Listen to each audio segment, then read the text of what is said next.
Morning, अस्सलाम वालेकुम। उम्मीद करते हैं आप सब खैरियत से हैं। आज हफ्ते का रोज है, यानी इस हफ्ते का आखिरी दिन है, हफ्ते का इख्तिताम। बिल्कुल, और ये हफ्ता अपने इख्तिताम को पहुंच रहा है। उम्मीद की जा सकती है कि आपका हफ्ता अच्छा गुजरा होगा। काफ़ी बड़ी बड़ी तब्दीलियों का पेश खेमा साबित हुआ है ये हफ्ता, अगर हम पॉलिटिकली बात कर रहे हैं। और वाकई जब इख्तिताम होता है, वो वीकेंड का हो या किसी भी आपके काम का हो, तो वो अच्छा होना चाहिए, बहुत अच्छा होना चाहिए। बिल्कुल सही बात है। इंसान चाहे ज़िंदगी के किसी भी शोबे से ताल्लुक़ रखता हो, उसकी कोशिश होती है कि उसका काम अच्छे तरीके से और बेहतर नताइज के साथ मुकम्मल हो जाए। क्रिकेट मैच की मिसाल ले लें आप, जब स्टार्ट होता है दोनों टीम्स अपनी अपनी जीत के लिए कोशिश मेहनत कर रहे होते हैं, लेकिन वो एक one from very first ball वो मैच स्टार्ट होता है और आखिरी बॉल पे जीत या हार के साथ वो ख़त्म होता है। तो इख्तिताम किसी भी चीज़ का बहुत इंपॉर्टेंट है। अब ये तो थी क्रिकेट की मिसाल, अपनी ज़िंदगी में कोई भी मिसाल लें, अपनी रोज़मर्रा के किसी भी काम की, किसी भी टारगेट की, किसी भी प्रोजेक्ट की, तो जैसे आगाज़ अच्छा होता है उसी तरह इख्तिताम भी बहुत अच्छा होना चाहिए। तो सुबह सवेरे पाकिस्तान का आगाज़ बहुत अच्छा हुआ मंडे से, और आज इख्तिताम हम उम्मीद करते हैं कि ये भी आपको पसंद आएगा। जो हमारी कोशिश, जो हमारी काविश आपके लिए होगी। आज का टॉपिक भी डेफिनेट आपकी कॉल्स के ज़रिए हमें पता चलता है कि आप हमारे शो को पसंद कर रहे हैं। तो हम आज भी यही कोशिश करेंगे कि आज हफ्ते का इख्तिताम और आपको हमारा शो वैसे ही पसंद आए जैसे पूरे हफ्ते आपको पसंद आया। यस, अब बता देते हैं, क्यूरियोसिटी क्यों बढ़ानी है कि आज क्या कर रहे हैं हम शो में। वो लोग जो कि यूरिक एसिड या कोलेस्ट्रॉल के मरीज़ हैं, या उनको ये लगता है, या वो अपनी देखभाल के हवाले से, मेडिकेशन के हवाले से कोई भी सवाल करना चाहें, कोई भी बात शेयर करना चाहें, वो कॉल करें हमें। और सबसे इम्पॉर्टेंट है 10 से 11 का घंटा। जी हाँ, खट्टा लीमू, खट्टा लीमू मीठा लीमू तो होता नहीं है। हाँ। लीमू और अमरूद बहुत तफसील के साथ डिस्कस होगा। ईसा भाई होंगे हमारे साथ और डॉक्टर बिल्कीस होंगी हमारे साथ, और डेफिनेट वो भी आपका बड़ा फेवरेट सेगमेंट होगा। तो आप कॉल्स कर सकते हैं और डॉक्टर ईसा और डॉक्टर बिल्कीस से जो पूछना चाहें, अमरूद और लीमू के फवाइद से मुतालिक आप पूछ सकते हैं। बिल्कुल, कॉल करके आप ये भी बता सकते हैं कि मेरा हेयर कलर कैसा लग रहा है, क्योंकि मैंने थोड़ा चेंज किया है। ओके, आगे बढ़ते हैं। सुहेल भट्टी साहब के पास सबसे पहले चलते हैं। सुहेल भट्टी साहब, अस्सलाम वालेकुम, कैसे हैं आप और क्या खबरें आज की? वालेकुम सलाम, उसके साहब मैं बिल्कुल खैरियत से हूँ। ये हफ़्ता तो यकीनी तौर पर बहुत अहम रहा, लेकिन इस हफ्ते के साथ साथ ये महीना भी बहुत ज़्यादा अहम है, चूँकि इस महीने के दौरान दो बड़े फ़ैसले मुतवक्के हैं, जो कि आलमी 2 साल से अदालतों की जानिब से और एक आलमी अदालत इंसाफ की जानिब से आने की तवक्को की जा रही है। यानी कि कुलभूषण जाधव का मामले के हवाले से भी वजारत कानून एक्सपेक्ट कर रही है कि रवा माह कोई डायरेक्शन आलमी अदालत इंसाफ की जानिब से आ सकती है। उसके बाद एक और दूसरा मामला जो रिकॉर्डेड गोल्ड प्रोजेक्ट से मुतल्लिक था, उस मामले के अंदर भी रवा माह जो पाकिस्तान के पास टाइम था आउट ऑफ कोर्ट सेटलमेंट का, वो ख़त्म होने जा रहा है। बड़ी एक्सपेक्टेशन की गई है उस लीगल टीम से कि वो आउट ऑफ कोर्ट सेटलमेंट करने में शायद कामयाब हो पाए, लेकिन अभी तक कोई इस तरह के आसार नहीं मिले। उसके साथ गवर्नमेंट ने एक और बड़ा इनिशिएटिव लिया है, जो कि वो भी जो आलमी अदालत सालस है, जिसको ICSID कहा जाता है, international court for settlement of investment dispute, उसके अंदर तुर्किश कंपनी कार के कैराडेनिज ने रजू किया था, जिसने पाकिस्तान के खिलाफ 22 अगस्त 2017 को फैसला दिया था, जिसमें कहा गया था कि पाकिस्तान ने कार के कंपनी के साथ रेंटल पावर प्लांट का मुआहदा खिलाफे ज़ाब्ता ख़त्म किया। $800 मिलियन का जुर्माना आयद किया गया और उसके साथ साथ $5.9 मिलियन जुर्माना माहाना मार्कअप के मद में भी आयद किया गया। ये एक भारी रकम थी, जिसको इस मामले को आउट ऑफ कोर्ट सेटलमेंट करने का इनिशिएटिव लिया गया। चूँकि ICSID की जानिब से ये प्रोसीडिंग स्टार्ट कर दी गई थी कि पाकिस्तान की जानिब से अगर $800 मिलियन का जुर्माना तुर्किश कंपनी को अदा नहीं किया जाता तो फिर बैरून मुल्क मुख्तलिफ ममालिक में वो ममालिक जो इकसेट के मेंबर्स हैं वहाँ पर पाकिस्तान की जितनी जायदादें हैं उनको अटैच कर लिया जाए और उससे जो किराया हासिल होगा, आमदन हासिल होगी, वो तुर्किश कंपनी को दी जाएगी। इस हवाले से वजारत कानून ने जो कि इस केस के ऊपर अब तक 50 मिलियन से ज़्यादा रकम खर्च कर चुकी है लॉ फर्म्स को अदायगियों के मद में, दोबारा उन्होंने रजू किया, इकसेट से टाइम हासिल किया गया और उसके साथ साथ तुर्किश कंपनी के साथ आउट ऑफ कोर्ट सेटलमेंट करने की कोशिश की गई। चूँकि ये रेंटल पावर मादा जो सुप्रीम कोर्ट ऑफ पाकिस्तान के हुक्म के बाद खिलाफ कानून करार देते हुए ख़त्म कर दिया गया था, जिसके अगेंस्ट तुर्किश कंपनी ने इकसेट से रजू किया था। अब पाकिस्तान की एक टीम ने तुर्की का हालिया दौरा किया है, लेकिन पहले फेज़ के अंदर उन्हें कोई कामयाबी नहीं मिल सकी। मुस्लिम लीग नून के दौरे हुकूमत के अंदर out of the court settlement करने का प्लान बनाया गया था और ये ऑफर दी गई थी कि $35 मिलियन की अदायगी के एवज इस मामले को ख़त्म कर लिया जाए, जो कि आलमी अदालत में पहुंच चुका है। लेकिन उसके बाद शाहिद खान अब्बास साहब आखिरी दिनों में जब वज़ीर-ए-आज़म थे, इस मामले के ऊपर काम रोक दिया गया था, कोई बड़ी पेशरफ्त नहीं हो सकी थी। और तब देखना होगा कि जो दूसरा मामला है, रिकोडेक का मामला है, उसके अंदर भी अमेरिका के अंदर एक बड़ी बैठक लगी है, जिसके अंदर वफाकी वज़ीर कानून ने भी शिरकत की थी, अटॉर्नी जनरल मौजूद थे और उसके साथ साबिक बरतानवी वज़ीर-ए-आज़म टोनी ब्लेयर की अहलिया भी इस लीगल टीम का हिस्सा थी, जिन्होंने आउट ऑफ कोर्ट सेटलमेंट करने की कोशिश की, लेकिन कामयाबी नहीं मिल सकी। ये बहुत अहम मामला है कारके के साथ रिकोडेक का मामला भी, जिसके अंदर लेकिन भट्टी साहब जिस तरह आप आउट ऑफ कोर्ट सेटलमेंट की बात कर रहे हैं, अगर वो ना हुई तो फिर ये केस क्या रुख इख्तियार करेगा? देखिए, ये दोनों केस हैं। अगर हम कार के रेंटल पावर मंसूबे की बात करें और रिकोडेक की मंसूबे की बात करें, दोनों मामलात के अंदर, दोनों केसेस के अंदर आलमी अदालतों की जानिब से पाकिस्तान के ऊपर भारी जुर्माना आयद किया जा चुका है। अगर हम सिर्फ कार के रेंटल पावर प्लांट की बात कर लें तो $800 मिलियन का जुर्माना है और उसके साथ 22 अगस्त 2017 से अगर जुर्माना पे नहीं हुआ तो $5.9 मिलियन सालाना माहाना मार्कअप भी है। तो ये रकम आप ये अंदाज़ा लगा लीजिए कोई तकरीबन बहुत $1 अरब के लगभग रकम बन जाती है, यानी कि 140 अरब रुपए। और इस वक्त पाकिस्तान की मौशियत, पाकिस्तान का खजाना इस बात का मुतम्मिल नहीं हो सकता कि वो रेंटल पावर मनसूबा जिससे हमने बिजली भी हासिल नहीं की, जिसकी सर्विसेज नहीं ली गई, जिसके अंदर पाकिस्तान के लॉ ऑफ लैंड के मुताबिक जिसका मुआहदा ख़त्म किया गया, अब उसकी वजह इतना भारी जुर्माना आयद करना पड़े। अब मुतलका हुकाम इस हवाले से पुरुमीद है कि तुर्की के साथ पाकिस्तान के अच्छे मरासिम हैं। तुर्किश गवर्नमेंट को भी इस मामले के अंदर एतमाद में लेने की कोशिश की जा रही है कि तुर्किश फर्म को कन्विंस करके out of the court settlements की जाए और $35 मिलियन की अदायगी के हवाले से एक ऑप्शन मौजूद है कि ये एक मामूली रकम अदा करके जो एक बड़ा जुर्माना है उससे बचा जा सके। उसके साथ रिकोडेक की बात करें, उसके अंदर भी $1 बिलियन का जुर्माना इकसेट की जानिब से पाकिस्तान के ऊपर आयद किया गया, जो कि अमली तौर के ऊपर अदा करना मुमकिन नहीं है, क्योंकि रिकोडेक वो बड़ा गोल्ड का प्रोजेक्ट था, गोल्ड एंड कॉपर का प्रोजेक्ट था, जो कि बलूचिस्तान के अंदर एक कंपनी को, गैर मुल्की कंपनी को अवार्ड किया गया था, लेकिन उसके अंदर भी बेज़ाब्तियाँ थी। सुप्रीम कोर्ट ऑफ पाकिस्तान ने इंटरवीन किया और वो उस कंपनी के साथ जो बहुत सी शिकायत थी बेज़ाब्तियों के हवाले से, उनकी बुनियाद के ऊपर उसके साथ मुआहिदा ख़त्म किया गया था। तो अब ये दोनों मामले बहुत अहम हैं, जिनको एक माह के अंदर हल होना है। बसूरत दीगर कौमी खजाने को बहुत मुश्किल सूरत हाल का सामना करना पड़ सकता है। अगर ये दोनों मामलात हल नहीं होते हैं तो मौशी सूरत हाल पहले ही बहुत ख़राब है, मुल्क की मज़ीद जो है वो आप बता रहे हैं कि ख़राब हो सकती है अगर ये सेटलमेंट नहीं होती है, ये मामलात हल नहीं होते हैं। भट्टी साहब आगे बढ़ते हैं। हमने सुना है वज़ीर आला पंजाब बड़े मुतहरिक हो गए हैं, क्या खबर है आपके पास? जी बिल्कुल, जैसे मरकज़ के अंदर तब्दीलियाँ हुई और प्राइम मिनिस्टर इमरान खान साहब की जानिब से वार्न भी सबको किया गया है, अगरचे कि वज़ीर आला पंजाब उस्मान बुज़दार साहब को नौश्ते दीवार तो नज़र आ ही रहा है कि उन्हें भी घर जाना पड़ेगा और उनकी टीम के अंदर भी आने वाले दिनों में बहुत सी तब्दीलियाँ होने जा रही हैं, तो लेकिन काफ़ी एक्टिव हुए हैं। गुज़श्ता रोज़ वफाकी काबीना का एक अहम तरीन इजलास मुनक्किद किया गया, बड़ा तवील एजेंडा था और उसको बड़े गौर खौज के साथ उसको निपटाया गया, लेकिन उसके अंदर एक बड़ी जो एक तैनातियों का मामला था, जो बहुत से पंजाब हुकूमत के इदारे हैं जो सरबराहों से महरूम हैं, उसके अंदर पंजाब बैंक भी शामिल है। पंजाब बैंक बहुत बड़ा बैंक है जो माजी के अंदर बहुत से अगरचे के तनाज़ात और स्कैंडल की जद में भी रहा। अब उसकी मामलात को बेहतर अंदाज में चलाने की ज़रूरत थी। गुज़श्ता 6 माह से सदर पंजाब बैंक का ओहदा खाली था। गुज़श्ता रोज़ सूबाई काबीना ने सैयद मोहम्मद तालिब रिजवी को सदर पंजाब बैंक अपॉइंट करने की मंजूरी दी है। आइंदा 5 साल के लिए उनका तकर्रुर किया गया है और अब वो इसके मामलात को चलाएंगे। और इम्पॉर्टेंट ये है कि इस ओहदे के लिए सदर पंजाब बैंक के ओहदे के लिए 147 से ज़ायद लोगों ने अप्लाई किया था। बाज़ाब्ता एडवर्टीजमेंट हुई थी जिसमें से 9 लोगों को शॉर्टलिस्ट किया गया था और 9 में से 3 अफराद की समरी सूबाई कबीना को अरसाल की गई थी, जिसके नतीजे में जो स्ट्रॉन्ग क्रेडेंशियल्स थे सैयद मोहम्मद तालिब रिजवी के, जिनका 25 साल का कैरियर बताया गया है, बैंकिंग इंडस्ट्री के साथ जुड़ा हुआ है, वो मुख्तलिफ टॉप रैंकिंग बैंकों के अंदर आला ओहदों के ऊपर फाइज रहे।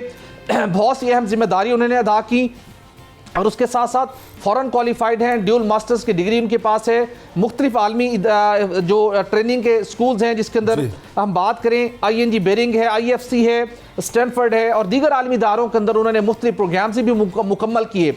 पंजाब के अंदर इस बात की ज़रूरत थी कि पंजाब बैंक का सदर ऐसा कॉम्पिटेंट आना चाहिए जो पंजाब बैंक को उसके पोटेंशियल के मुताबिक उसको दरपेश मसाइल और माजी के अंदर जिन मामलात की नैब तहकीकात कर रहा है उसके अंदर मौसर तरीके से अपना किरदार अदा करते हुए पंजाब बैंक को एक नई जहत पर, एक नई बुलंदी पर लेके जाए। तो जो इस इंडस्ट्री से वाबस्ता लोग हैं उनकी तरफ से बड़ा ज़बरदस्त फीडबैक आया।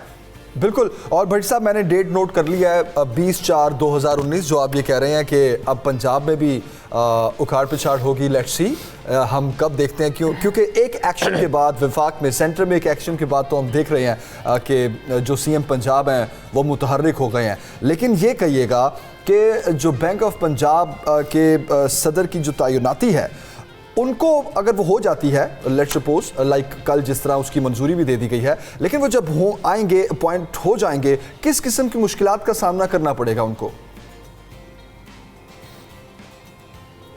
देखिए, हमने जानने की कोशिश की कि बैंक ऑफ पंजाब को जिन इश्यूज़ का सामना है, जिन मसाइल का सामना है, जहां पर कुछ रूल्स एंड रेगुलेशंस को फॉलो नहीं किया जाता, बहुत से बड़े बड़े इदारे उनके डिफ़ॉल्टर्स हैं, बहुत सी कंपनियां हैं जिन्होंने कर्ज लिया और बैंक इंतज़ामिया की मुबैना मिली भगत से उन्होंने वो कर्जे माफ़ करवाए। अल्टीमेटली नुकसान और खसारे का सामना करना पड़ा बैंक ऑफ पंजाब को। ऐसे इदारों से रिकवरी करना और मुस्तकबिल के अंदर ऐसी कंपनियां जो कि फ्रॉड के अंदर मुलविस हो, जिनका ऑब्जेक्टिव ये हो कि हमने किसी जगह के ऊपर मनूवरिंग करने के लिए बैंक ऑफ पंजाब का पैसा इस्तेमाल करना है और बाद में वो कर्जा माफ़ करवा लिया जाए या डिफ़ॉल्ट शो करके वो कर्ज वापस ही ना किया जाए, उसके से उन्होंने एक पुल बांधना है, उसको उन्होंने रोकना है और ये उनकी क्वालिटीज़ में शामिल है।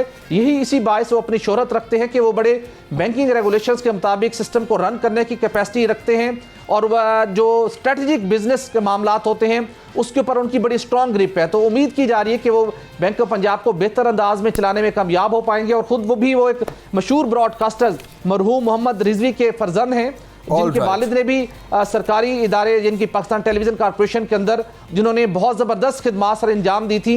तो एक्सपेक्ट किया जा रहा है कि जिस तरह के थॉरो प्रोफेशनल हैं उस अंदाज से वो बैंक ऑफ पंजाब को इस मसाइल से निकालने में कामयाब होंगे और बैंक ऑफ पंजाब बेहतरी का सफ़र शुरू करेगा। एक और मामला है जो कि अवामी अहमियत का हामिल है, तो हमने कहा इस मामले को भी ज़रा डिस्कस करना चाहिए। मुख्तलिफ सरकारी हॉस्पिटल्स, वो पंजाब हुकूमत के हों, सूबाई सतह के ऊपर हों, ये वफाकी हुकूमत के हॉस्पिटल हों, वहाँ पर हमने नोट किया कि काफ़ी दिनों से कुछ मसाइल इस वजह से भी पेश आ रहे हैं कि डॉक्टर्स की, पैरामेडिकल, नॉन पैरामेडिकल स्टाफ, जिन्हें अगर हुकूमत के साथ बसा औकात उनकी तनाज़ात रहते हैं कुछ पॉलिसी अमूर के ऊपर, कभी तनख्वाहों के मामलात के ऊपर, कभी किसी के कॉन्ट्रैक्ट एक्सटेंड ना करने के हवाले से इस वक्त कोई भी तनाज़ नहीं है, लेकिन उसके बावजूद सरकारी हॉस्पिटल्स के अंदर जिनका बड़ी मुश्किल से किबला दुरुस्त किया गया है, जहां पर कुछ सर्विसेज की बेहतरी को यकीनी बनाया गया है, वहां पर अब इन स्टाफ से काम लेना बहुत बड़ा चैलेंज बन चुका है। चूंकि अगर हम वफाकीदार हुकूमत के हॉस्पिटल्स की बात करें तो पिम्स की बात करें तो पिम्स के अंदर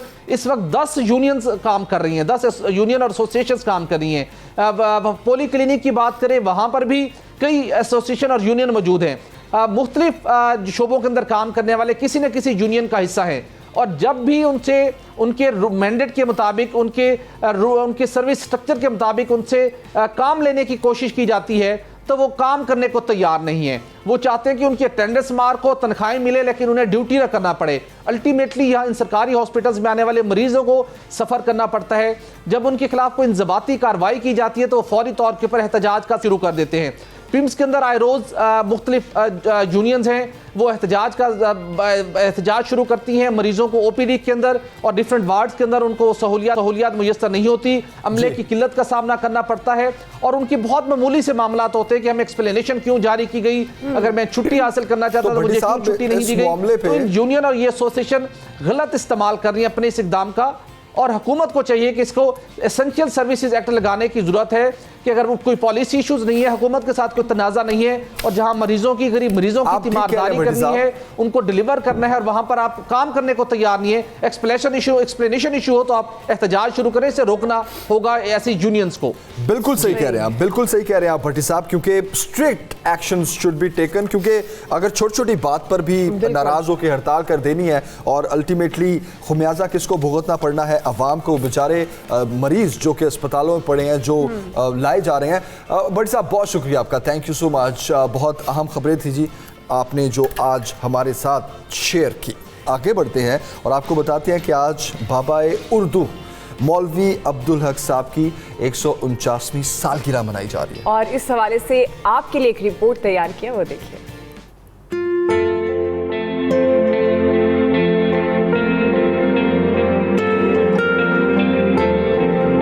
बाबाए उर्दू मौलवी अब्दुल हक का 149वां यौम पैदाइश आज मनाया जा रहा है। मौलवी अब्दुल हक 20 अप्रैल 1870 को कोहापुर जिला मेरठ में पैदा हुए। बाबाए उर्दू मौलवी अब्दुल हक उर्दू के सफ़े अव्वल के नक़ाद, मुहक्किक, अदीब, लुग़त नवीस, माहिर सर्फ व नहू थे। क़याम पाकिस्तान के बाद मौलवी अब्दुल हक कराची तशरीफ ले आए और तादमे मर्ग कराची में मुकीम रहे। मौलवी अब्दुल हक ने अपना लड़कपन, जवानी और बुढ़ापा सारे का सारा उर्दू पर कुर्बान कर दिया। उन्हें एक ही धुन सवार थी कि उर्दू जबान को उसका जायज मकाम मिले और वो इतनी फले फूले कि बैनुल अक़वामी जबानों के शाना बशाना चल सके। उन्होंने अपने मकसद की तकमील के लिए अमली मैदान में भी कदम रखा। मौलवी अब्दुल हक ने कुल पाकिस्तान अंजुमन तरक्की उर्दू की बुनियाद डाली। उर्दू कॉलेज का कयाम भी उन्हीं की काविशों का नतीजा था और उर्दू यूनिवर्सिटी के कयाम के लिए भी उन्होंने तन मन धन की बाजी लगाई। उन्होंने वक्त के जदीद तकाज़ों के मुताबिक उर्दू के लिए इल्मी और अदबी मंसूबे मुरत्तब किए और इन पर बड़ी दिल जमई से काम किया। मौलवी अब्दुल हक ने अपनी सारी जिंदगी उर्दू के फरोग, तरवीज और इशात के लिए वक्फ कर दी। बेशुमार किताबों की तदवीन करने वाले बाबाए उर्दू की आखिरी आराम का मौजूदा उर्दू यूनिवर्सिटी और कॉलेज है।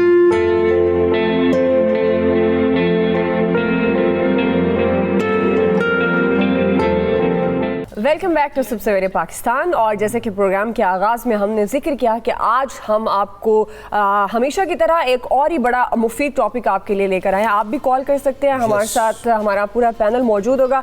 हम डिस्कस करेंगे यूरिक एसिड और कोलेस्ट्रॉल कि ये होता क्या है और हमारे जिस्म में यूरिक एसिड और कोलेस्ट्रॉल क्यों बढ़ता है, इसकी वजूहात क्या होती हैं और क्या क्या निशानी होती है, और सबसे इम्पॉर्टेंट कि इसका इलाज क्या होता है। एग्जैक्टली, इसकी वजूहात क्या है, इसका इलाज क्या हो सकता है, सिम्टम्स क्या है, वो बात करने के लिए हमारे साथ जो डॉक्टर्स हैं, डॉक्टर हिरा खान हैं हमारे साथ, न्यूट्रिशनल कंसल्टेंट, और हमारे साथ डॉक्टर अहमद नदीम साहब। अस्सलाम वालेकुम, वेलकम करते हैं आपको। खैरियत से आप?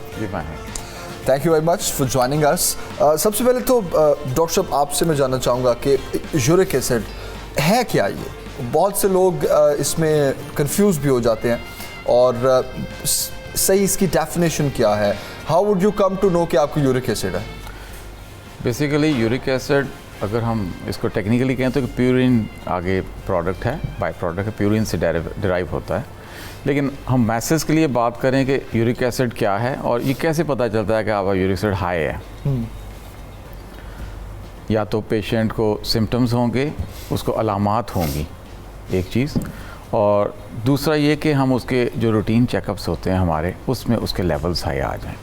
क्योंकि कई दफ़ा इस तरह होता है कि लोगों को लो यूरिक एसिड लेवल पे भी, जो हम कहते हैं कि एक हमारी सर्टेन लिमिट है कि इसको जस्ट मेल्स में है, अगर इसको हम कहते हैं कि 3.4 से लेके 6-7 तक होना चाहिए, नॉर्मल लिमिट है। इससे ऊपर जाए तो पेशेंट को अलामात आएंगी। लेकिन कुछ लोगों को इससे नीचे भी अलामात ज़ाहिर होना शुरू होती हैं, ज़रूरी नहीं कि ऊपर लिमिट से एक्सीड ही करे। तो इसलिए अलामात, और फिर दूसरा ब्लड लेवल्स। अलामात में क्या है? जिस्म में किसी भी बंदे को अपने जिस्म में दर्द महसूस हो, ओवरऑल बॉडी में दर्द होता है, मसल पेन्स भी करता है। यूजुअली हम इसको लेते हैं कि ये जॉइंट पेन्स। यस, इसकी जो सबसे बड़ी अलामत है वो जॉइंट पेन ही है। जॉइंट पेन और ख़ास तौर पे जो हमारे पाँव के बिग टो है, जो अंगूठा है, उसका जो जॉइंट है उसमें दर्द हो, वो स्वेल कर जाए, वो सूज जाए, उसमें सुर्खी आ जाए, ये पहली अलामत होगी? ये अलामत पहली तो दर्द होगा। ओके। पहले दर्द होगा, और दूसरी होगी कि उसमें रेडनेस आ जाएगी, सुर्खी आ जाएगी, और तीसरा ये होगा कि उसमें स्वेलिंग स्टार्ट हो जाएगी, उसमें सोज आ जाएगी, और चौथा ये कि फिर ज़ाहिर है चलने में तकलीफ़, और समटाइम्स इतना स्वेयर होता है जिसको हम एक्यूट स्वेयर गाउट कहते हैं, ओके। कि बंदा इवन रेस्ट पे भी इतना स्वेयरली पेनफुल होता है कि उससे बर्दाश्त करना मुश्किल हो जाता है, और साथ फिर इसके समटाइम्स सर्दी के साथ बुखार भी हो जाता है। अच्छा डॉक्टर साहब, ये जब कहते हैं कि बढ़ गया, जो आप खुद भी बता रहे हैं, अलामात भी डायग्नोज हो गई, क्या ये डाइट के ज़रिए बढ़ता है या कोई एज फैक्टर होता है? यूरिक एसिड होता क्यों है बेसिकली? इसमें मल्टीपल फैक्टर्स हैं। हम जवाब लेते हैं, ब्रेक का टाइम हो हम बात करते हैं इस पे। बिल्कुल। और अब ब्रेक के बाद वापस आते हैं। और आप देखते रहिएगा सबसे बड़े पाकिस्तान।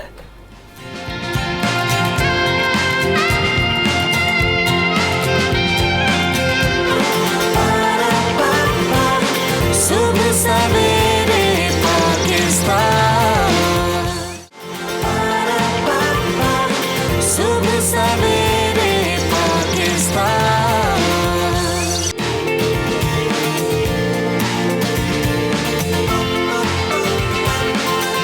वेलकम बैक जी। डॉक्टर साहब दोबारा से प्लीज़ आम लोगों के लिए, हाँ। जैसे ब्लड प्रेशर का पता है हमें, ब्लड प्रेशर क्या होता है, यूरिक एसिड क्या है, इसकी डेफिनेशन क्या है?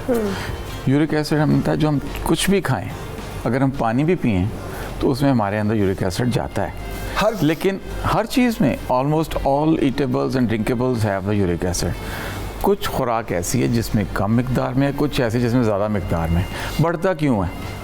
हमारी बॉडी हर वक्त यूरिक एसिड बनाती है as a by product of our food products.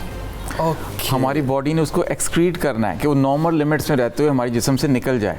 निकलने के रूट्स किडनीज है मतलब और इंटेस्टाइन है। हमारे ब्लड में ऑलरेडी यूरिक एसिड है, इट्स नॉर्मल और ये जरूरी चीज़ है, ये जरूरी हमारी चीज़ बॉडी के लिए, और हमारे खाने पीने में भी है, हर चीज़ खाने पीने में। ओके। लेकिन जब ये बढ़ जाती है तो वो सिम्टम्स जो आप बता रहे थे, फिर सिम्टम्स आते हैं, फिर जिस्म में दर्द, जोड़ों में दर्द, खास तौर पे पाँव के अंगूठे में दर्द, सूज जाता है, बुखार करता है, शदीद दर्द करता है, आप चल नहीं सकते, आप काम पे नहीं जा सकते, आपका वर्क डे लॉस होता है, आप काम पे नहीं जाएंगे, आप कमाएंगे नहीं, ओवरऑल मुल्क की जीडीपी में फ़र्क पड़ता है, इकोनॉमी में फ़र्क पड़ता है। ऑनेस्टली किस्म की अलामात और इफेक्ट जो है वो बहुत ज़्यादा। हमें कॉलर लेते हैं। अमजद है हमारे साथ एक कॉलर। अस्सलाम वालेकुम, क्या कहना चाहेंगे? जी वालेकुम अस्सलाम जी, डॉक्टर साहब से बात करनी है। जी करें, वो आपको सुन रहे हैं। जी कीजिए बात। इससे पहले मैंने आपसे भी कुछ बात करनी है। जी जी बोलिए, हम सुन रहे हैं। मैं और मेरी बेगम दोनों बैठे हैं। मेरी बेगम का नाम निखत है। जी जी। वो कह रही है कि मेरे भाई चेहरा ज्यादा खूबसूरत लग रहे हैं, मैं कह रहा हूँ मेरी बहन दुआ ज्यादा खूबसूरत लग रही है। इसका फैसला आप बताएं कौन है?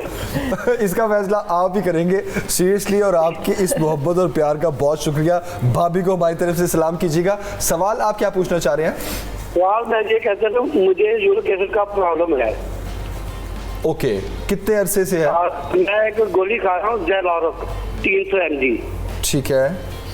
जब तक ये खाता हूँ मैं रहता हूँ। मैं डॉक्टर से ये पूछना चाहता हूँ कि ये गोली खाता रहूँ? जी ज़रूर, थैंक यू जी, शुक्रिया सवाल का। जी हाँ, अगर आपका यूरिक एसिड ज़्यादा है और आपको तकलीफ़ दे रहा है और ज़ाइलोरिक खाने से आपको साइड इफ़ेक्ट्स नहीं है बल्कि फ़ायदा हो रहा है, तो हमारी एडवाइस ये है कि इसको खाते रहें। और हम चाहते ही हैं कि मरीज़ का जो यूरिक एसिड है वो 3.5 से 4 के दरमियान में रहे, और मरीज़ उससे अलामात से फ्री रहे, अलामात ना हो, दर्द ना हो।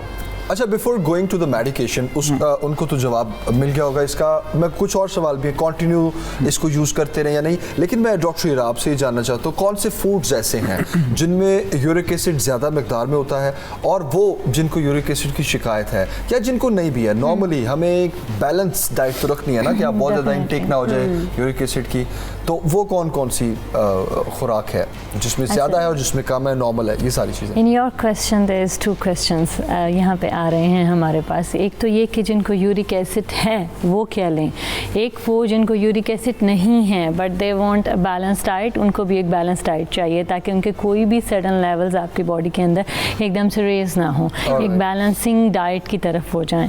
पहला क्वेश्चन, जिनको यूरिक एसिड है, जिनको यूरिक एसिड है उनके लिए मेरी एडवाइस ये है कि वो कोशिश करें कि रेड मीट अवॉइड करें। रेड मीट जी, जितनी भी दालें हैं फ़िलहाल उनको अवॉइड करें। दालें भी? जी, हर किस्म की दाल को आप अवॉइड करेंगे अगर आप जल्दी क्योर चाहते हैं उससे।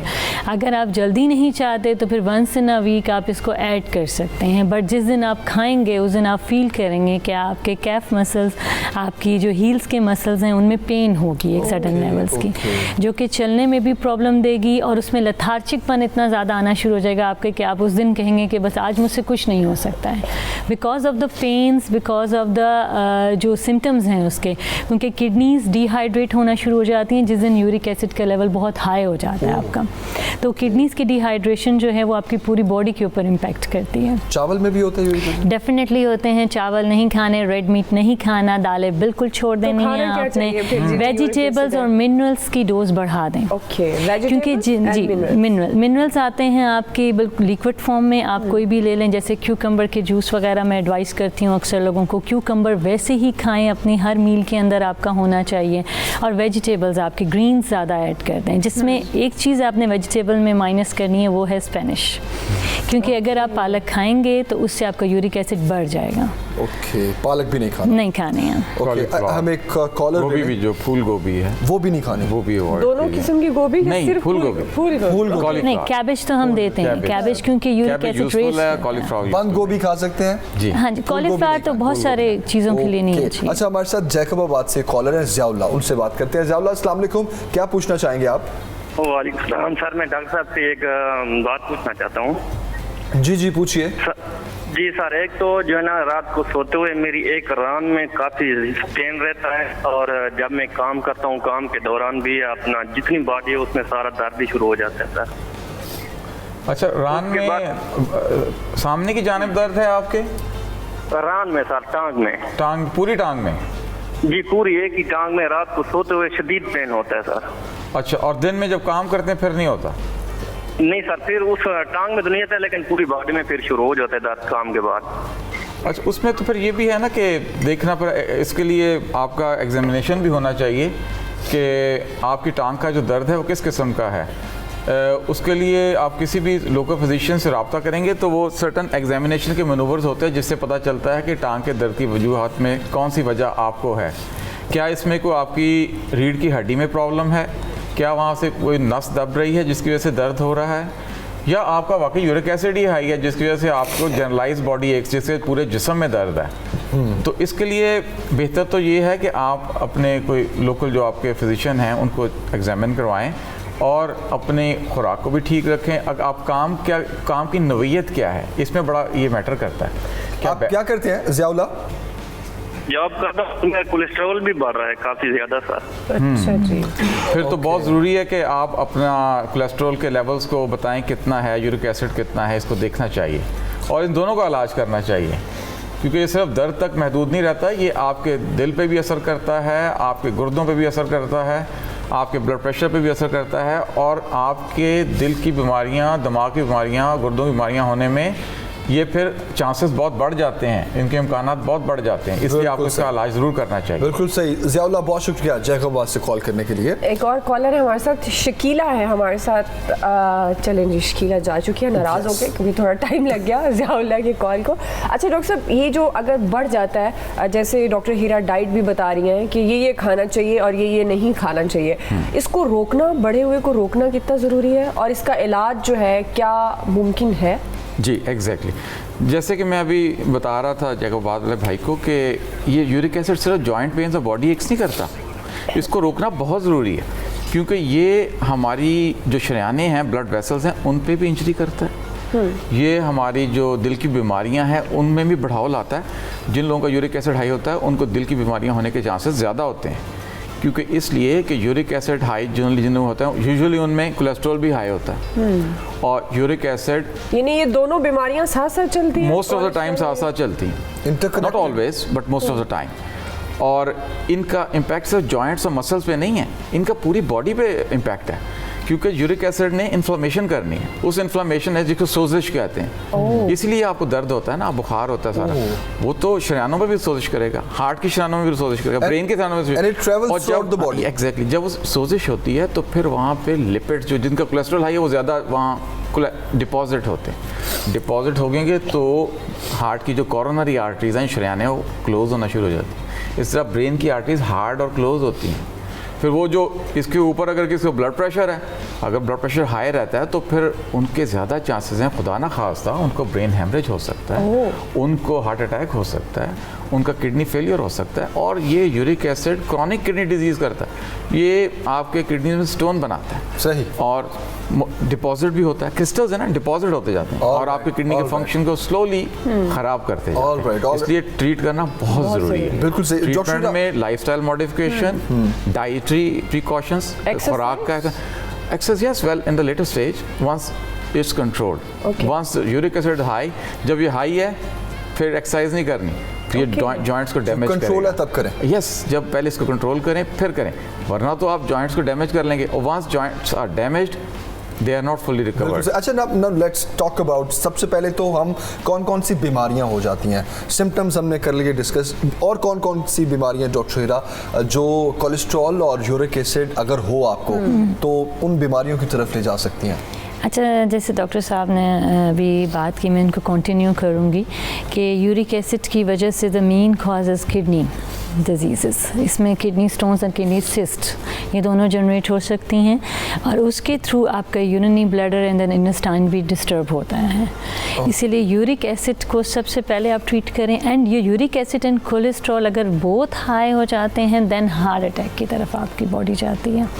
अब एक हमारा पॉलीसिथीमिया एक डिजीज़ है जिसमें आप देखेंगे कि जब हम उनको डायग्नोस करने लगते हैं तो we can check uric acid first, then cholesterol, then kidneys, then आपका लिवर फंक्शन, ये सब हम चेक करते हैं। और उसके साथ ये होता है कि पॉलीसिथीमिया जब बनता है तो ये तीनों चारों चीज़ें एक साथ बॉडी के अंदर चल रही होती हैं, सो दे आर इंटरलिंक। सो ज़रूरी नहीं है कि खाली यूरिक एसिड है तो उसको कोलेस्ट्रॉल नहीं होगा, या कोलेस्ट्रॉल है तो उसको यूरिक एसिड नहीं होगा, या उसको कोई हार्ट प्रॉब्लम नहीं होगा, या उसको कोई ब्लड प्रॉब्लम नहीं होगा, या ब्लड डिजीज़ नहीं होगा।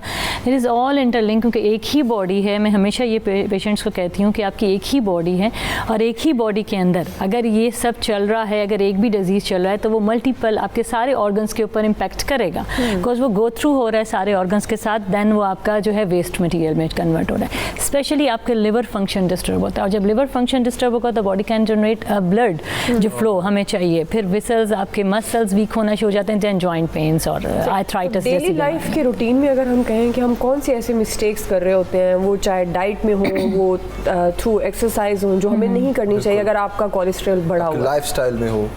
अच्छा, सबसे पहले तो जो मेन चीज़ है, ठीक है, हम लोग मेडिकेशंस की तरफ जाते हैं। We can also advise sometimes कि हमें अगर जल्दी क्योर चाहिए या आपका कुछ वे ऑफ लाइफस्टाइल ऐसा है कि आप इतनी जल्दी बहुत ज़्यादा प्रिकॉशंस नहीं ले सकते, आप डाइटरी प्रिकॉशंस, लाइफस्टाइल चेंजेस ज़्यादा नहीं अडॉप्ट कर सकते, then will go for the medications also, कि आप एक मेडिकेशंस भी कोई साथ अप्लाई करें supportive, but for the time being. This is what we also advise कि ये टाइम बीइंग है, इसको लाइफ का हिस्सा मत बनाइएगा।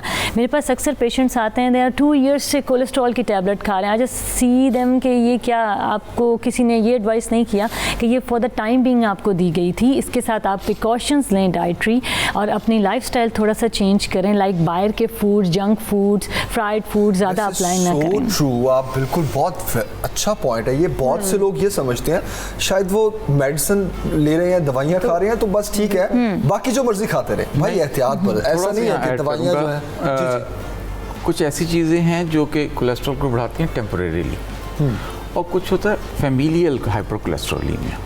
वो लोग जिनको फैमिलियल हाइपरकोलेस्ट्रोलीमिया है ना, उनके लिए डॉक्टर साहब this medicine is for life. और दोज जो अपने स्लगिश लाइफस्टाइल, जैसे सीडेंट्री लाइफस्टाइल है, बैठे हैं, मोटे हो गए, खा रहे हैं और खाने में भी कोई तरतीब नहीं है, कोई एहतियात नहीं है, उनके लिए ये है कि पहले उनका हम अपना लाइफस्टाइल चेंज कर दें, जो डॉक्टर साहब फरमा रही मैं उसको थोड़ा ऑगमेंट कर रहा हूं। अच्छा, और उस लाइफस्टाइल चेंज करके उनको टेम्परेरीली उनको एक्सरसाइज की तरफ लाएं, खुराक का एहतियात बताएं, जिन चीज़ों में ज़्यादा कोलेस्ट्रॉल है वो ना खाएं। जैसे ये घी है, घी को ना अवॉइड करें, आप ये एक्स्ट्रा वर्जिन ऑयल ले लें, ऑलिव ऑयल है, फिर आप मोनोसेचुरेटेड ऑयल दूसरे भी आते हैं, जैसे कॉर्न ऑयल है, सोया ऑयल है, और अपना ये दूसरा और भी ऑयल। यस, घी कोई भी ना खाएं, बेशक देसी घी हो, कोई भी देसी हो। घी में भी होगा ना, कुकिंग ऑयल भी नहीं, ऑयल यूज करें, घी ना करें। मतलब उसका अवॉइड करें ना जी, तो लोग और कम से कम इस्तेमाल लोग करें। समझते हैं देसी घी खाने से उनके जॉइंट स्ट्रांग होंगे अगर दर्द हो रहा है। तो कोलेस्ट्रॉल तो हाई हो गया ना। डॉक्टर साहब, मैं तो देसी घी के अलावा कुछ खाता ही नहीं। अच्छा, नहीं फिर वो लिमिटेड अमाउंट में खाते होंगे, आप उसको यूटिलाइज भी कर मतलब मुझे अगर पराठा खाना है देसी घी में, अगर सालन खाना है देसी अच्छा, यहाँ थोड़ा सा मैं ऐड करूँगी डॉक्टर साहब के साथ के देसी घी की जहाँ बात आ रही है कि देसी घी का कॉन्सेप्ट बहुत ज़्यादा डिफरेंट पॉइंट ऑफ व्यू से लिया था। कुछ कहते हैं जी इससे तो मोटा हो जाएंगे, कुछ कहते हैं नहीं इससे हमें ये डिज़ीज़ भी हो सकता है, वो डिज़ीज़ भी हो सकता है, हार्ट डिज़ीज़ भी हो सकता है। बट मैं अपने एक्सपीरियंस की बात बताऊँगी। विद इन माई एक्सपीरियंस मैंने देसी घी के साथ लोगों को पतला भी किया है, देसी घी के साथ लोगों के हार्ट डिज़ीज़ को कंट्रोल भी किया है, देसी घी के साथ उनकी कोलेस्ट्रॉल लेवल्स को बैलेंस भी किया है। सो इट डिपेंड कि आप देसी घी अगर यूज़ कर रहे हैं तो उसके साथ मज़ीद क्या चीज़ें यूज़ कर रहे हैं। लाइक आप फूड कौन सा इस्तेमाल करते हैं। अब आप मीट है, जैसे बीफ है, बीफ को अगर आप देसी घी में बनाएंगे तो डेफिनेटली बीफ की अपनी फैट्स होती हैं, वो देसी घी के साथ combination it's totally damage your heart, damage your cholesterol levels. So देसी घी को यूज़ करना है, बट किन किन चीज़ों के साथ यूज़ करना है और कैसे यूज़ करना है, किस किस टाइम यूज़ करना है। Times is very matter. अब टाइम भी मैटर करता है फूड इनटेक पे, कि आपने किस टाइम कौन सा फूड लिया है, उसके साथ आप डिजीज़ को कंट्रोल करते हैं। अल्हम्दुलिल्लाह with in my practice I मैं डाइटरी प्रिकॉशंस के साथ सिर्फ और simply just supportive medicine for the time being बहुत क्योर किस्म के, बहुत क्रॉनिकल किस्म के डिजीज़ को भी हमने क्योर किया अल्हम्दुलिल्लाह। सो ये एक कॉन्सेप्ट था जो नहीं है अवेयरनेस लोगों के पास, तो मैं उस कॉन्सेप्ट को एक्चुअली लोगों को क्लियर करना चाह रही हूँ कि जो फूड के थ्रू या डाइटरी के थ्रू या नेचुरल थेरेपीज़ जो भी आती हैं हमारी, उनके थ्रू अगर आप करें तो बहुत सारे डिजीज़ जो सीरियस किस्म के क्रॉनिकल थे इनिशियल स्टेज में रिवर्स हो सकते हैं। अगर वो बहुत ज़्यादा वर्स्ट हो जाएं then will go for the medications and also a long precautions उसमें चाहिए होती हैं। अब डॉक्टर साहब, लिंकेज क्या है कोलेस्ट्रॉल और यूरिक एसिड का आपस में? क्या बहुत ज़्यादा गहरा ताल्लुक है? बहुत सारी ऐसी डिजीज़ हैं जिनसे एक प्राइमरी होती है, एक प्राइमरी जैसे किसी में तो हाई है, जैसे जेनेटिक प्रेडिस्पोजिशन है, वो जेनेटिकली डिटरमिनेड है कि उनमें यूरिक एसिड हाई होगा, क्योंकि उनका एक एंजाइम है ज़ैंथीन ऑक्सीडेज, वो ज़्यादा काम करता है, ज़्यादा बढ़ाएगा। या उनके kidneys they are such made के अल्लाह की तरफ से कि वो कम एक्सक्रीट करते हैं, इनमें यूरिक एसिड हाई होगा। इस तरह कुछ लोग ऐसे हैं जिनका कोलेस्ट्रॉल फैमिलियल है, उनमें बढ़ना ही बढ़ना है, उनकी म्यूटेशंस है एट रिसेप्टर लेवल्स के उसके लिवर ने उसको कम एक्सक्रीट करना है, उसको बॉडी से जो एक्सक्रीट करना है वो कम करेगा, डिग्रेड कम करेगा। ऐसे लोगों में फिर ज़ाहिर है यूरिक एसिड भी हाई है, कोलेस्ट्रॉल भी हाई है, तो ये दोनों चीज़ें फिर उसको प्रेडिस्पोज करती हैं दूसरी बीमारियों की तरफ। तो एक हम जैसे कहते हैं मेटाबॉलिक सिंड्रोम है। अब मेटाबॉलिक सिंड्रोम एक मेजर चीज़ है for heart disease, for brain stroke and all that. And उसमें क्या होता है, उसमें ये कोलेस्ट्रॉल हाई है, जिसमें कि bad cholesterol which is called LDL cholesterol, bad cholesterol. Good cholesterol is called HDL cholesterol, high density lipoprotein, and LDL is low density lipoprotein. HDL good है और LDL बैड है। तो अब जिनका ये HDL हाई होगा वो प्रोटेक्टिव है, वो आपके कोलेस्ट्रॉल को एक्सक्रीट करता है, रिमूव करता है, बॉडी से खींच लेता है। सही। और जो LDL है वो डिपॉजिट होता है बॉडी में। डिपॉजिट कहाँ? आर्टरीज में डिपॉजिट होता है, और आर्टरीज में डिपॉजिट होना बीमारियों की जड़ है, जिससे आर्टरीज वीक होंगी। ब्रेन से लेके पाँव तक ये अफेक्ट करता है आपको। ब्रेन में मैंने कहा स्ट्रोक को प्रिडिस्पोज करता है। आइज़ में देखें रेटिना को अफेक्ट करता है, रेटिनल ब्लीड्स होती हैं, विट्रियस ब्लीड्स होती हैं because of the rigid arteries. और फिर उसके बाद आप नीचे आते हैं, आपके हार्ट को इफेक्ट करता है, हार्ट अटैक्स होते हैं। सही। फिर लाइकवाइज आपकी अंतड़ियाँ हैं, अंतड़ियों की शरानें हैं, उनको इफेक्ट करता है, उसमें थ्रोम्बोसिस हो सकती है, उसमें क्लॉट्स आ सकते हैं जिसकी वजह से उनकी गैंग्रीन हो सकती है। लाइकवाइज टांगों की गैंग्रीन हो जाती है, जिसमें आप देखते हैं कि लोगों की टांगें कट जाती हैं because advance atherosclerosis secondary to raise cholesterol level, raise uric acid levels. सही। फास्ट फूड है, ये कितना अपना कारनामा सर अंजाम देते हैं। हाँ यस, इसमें इसकी कितना बढ़ने- अच्छा, इज़ अ मेजर रोल आप कहें कि पूरे सारे फूड्स एक तरफ and the junk foods is एक उन तरफ जंक है। फूड्स में क्या क्या जरा लिस्ट जंक फूड में आप मैं जहाँ तक कंसिडर करती हूँ जंक फूड्स को, मैं सारे जितने भी मार्केट आइटम्स हैं जो जैसे किसी भी ऑयल में बने हुए हैं, किसी भी किस्म की हाइजीनिक नहीं देखते वो कि सफाई और सब कुछ हाइजीन है या नहीं है फूड, उन सबको मैं जो है वो मेरी तरफ से क्रॉस आ जाता है कि वो आपने नहीं लेना है। इफ़ यू आर क्योरिंग और प्रिवेंटिंग कोई सा डिज़ीज़ की तरफ जा रहे हैं, उसको आप क्योर करना चाह रहे हैं, उसको ख़त्म करना चाह रहे हैं, बॉडी से निकालना चाह रहे हैं, तो किसी किस्म का मार्केट फूड आपने नहीं लेना है।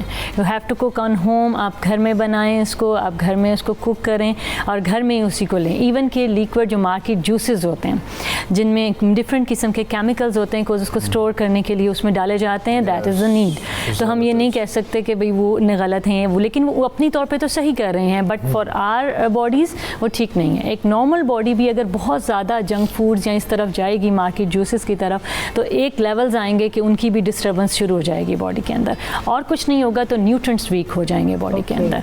जब न्यूट्रिएंट्स वीक होते हैं तो बॉडी की बहुत सारे इम्यून सिस्टम क्योंकि वीक हो जाता है, बहुत सारी डिजीज़ आप पे अटैक करना शुरू हो जाते हैं और वो फिर आपकी बॉडी फ़ौरन जो है सेंसिटिव हो जाती है और फ़ौरन डिजीज़ की तरफ चली जाती है। तो डॉक्टर साहब लास्ट कमेंट, जिनको कोलेस्ट्रॉल है, यूरिक एसिड बढ़ा हुआ है, उनको आप क्या टिप देंगे कि वो क्या क्या एहतियातें करें? हाँ, जिनका यूरिक एसिड और कोलेस्ट्रॉल बढ़ा हुआ है उनको एक तो चाहिए कि जैसे हमने अभी डिस्कस किया, जंक फूड ना खाएं, घर का बना हुआ खाएं। घर का बना हुआ फूड सबसे अच्छा है। घी इस्तेमाल नहीं करें, ऑयल इस्तेमाल करें, ऑयल मिनिमम इस्तेमाल करें, ज़्यादा नहीं करना, ज़्यादा नहीं। मतलब सालन बनाना है तो उसके ऊपर तैरेगा नहीं, जस्ट मिनिमम पॉसिबल यूज़ करें। जैसे हम कहते हैं कि मोनो अनसैचुरेटेड यूज़ करें। हम ये अब जिसमें हम ये मैंने कहा कॉर्न ऑयल है, उसके अलावा ऑलिव ऑयल्स हैं, ये यूज़ करते हैं, फिर सोया ऑयल है, ये ऑयल, ये पहले ऑयल्स, वेजिटेबल ऑयल्स। मार्जिन नहीं यूज़ करें, margin is very rich in it. जैसे ये कॉर्न सीरियल्स हैं, जैसे कैंडीज़ में डलता है, कोल्ड ड्रिंक्स में डलता है, इसको बिल्कुल अवॉइड करें। इसमें फ्रुक्टोज बहुत हाई होता है, वो यूरिक एसिड भी हाई करेगा और सेकेंडरी कोलेस्ट्रॉल को भी हाई करेगा। Thank you so much doctor साहब, थैंक यू सो मच, बहुत शुक्रिया आपका, और डॉक्टर आपका भी बहुत शुक्रिया। वी होप के लोगों की इसमें बहुत रहनुमाई हुई होगी कोलेस्ट्रॉल और यूरिक एसिड को लेकर। अभी हम लेते हैं जल्दी से एक ब्रेक के बाद जल्दी से हम आएंगे वापस और डिस्कस हमारे करेंगे। साथ होंगी बिल्किस आपा और डॉक्टर ईसा, और हम डिस्कस करेंगे अमरूद और लीमू के फ़वाइद, क्या क्या कर सकते हैं इनके साथ खाने में। बहुत कुछ जो है वो हम आपसे डिस्कस करेंगे, लेकिन एक ब्रेक के बाद। Stay with us.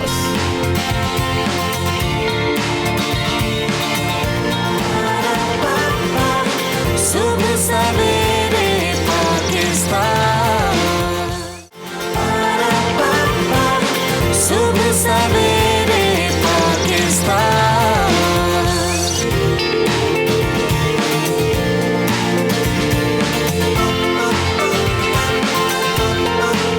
Welcome back जनाब। अमरूद की बात होगी, लीमू की बात होगी, थोड़े खट्टे मीठे होते हैं तो बातें भी थोड़ी खट्टी मीठी होंगी।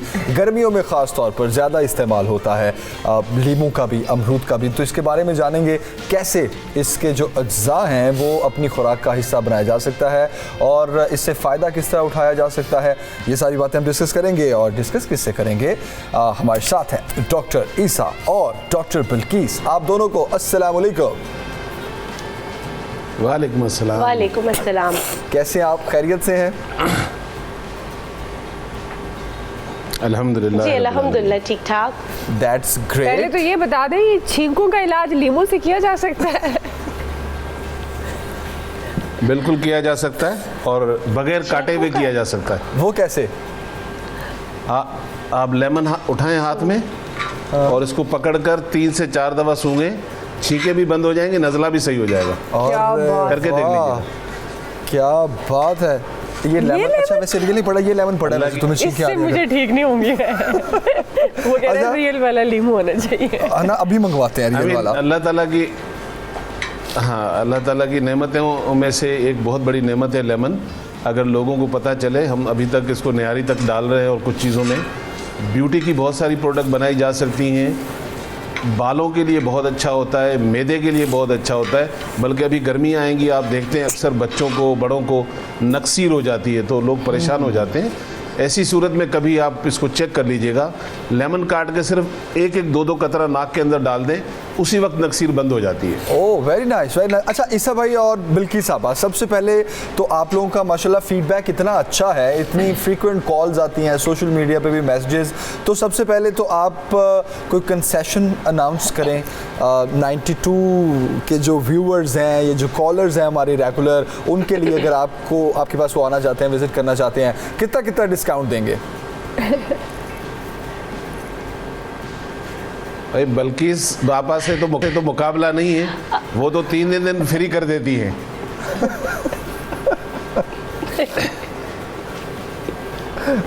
मैं 92 के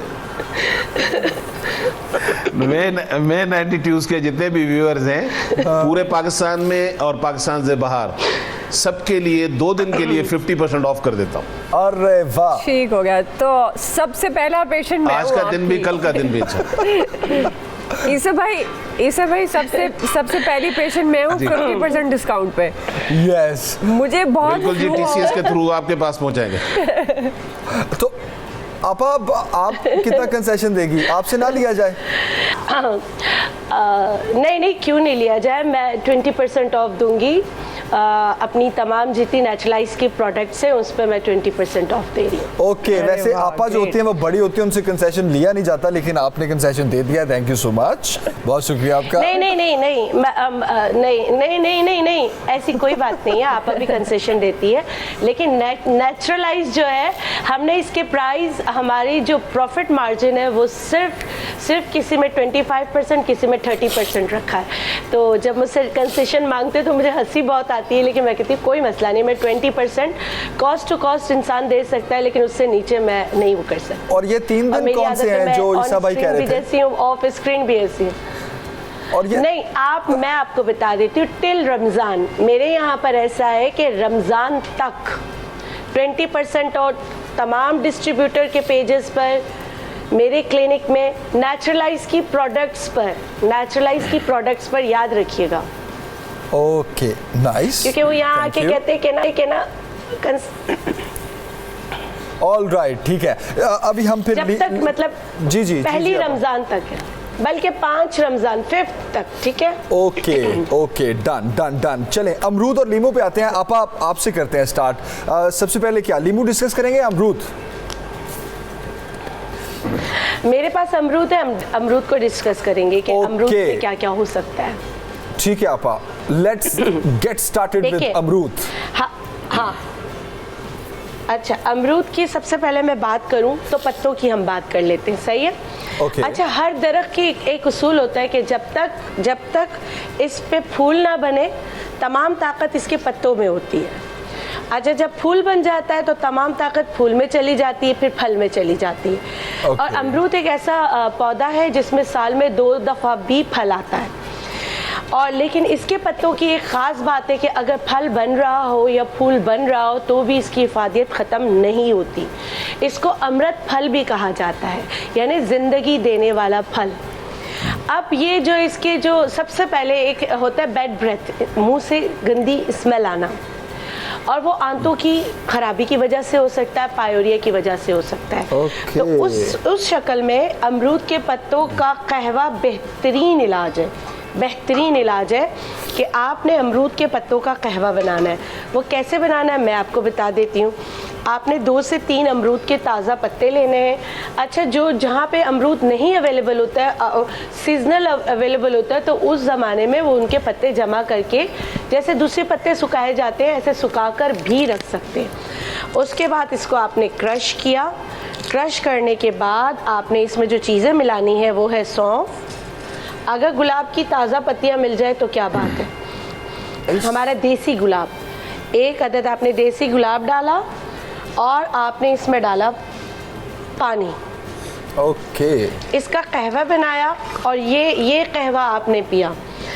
तो इससे आंतों की इंटेस्टाइन की वजह से जो मुंह से बैड ब्रेथ आती है, वो लोग जितना ब्रश कर लें, जितना माउथ वॉश कर लें, उनको फ़र्क नहीं पड़ता। वो ये रेमेडी करके देखिएगा। उसके अलावा चले आप ये भी नहीं कर सकते, आपने 1 अमरूद का पत्ता लेके चबा लेना है।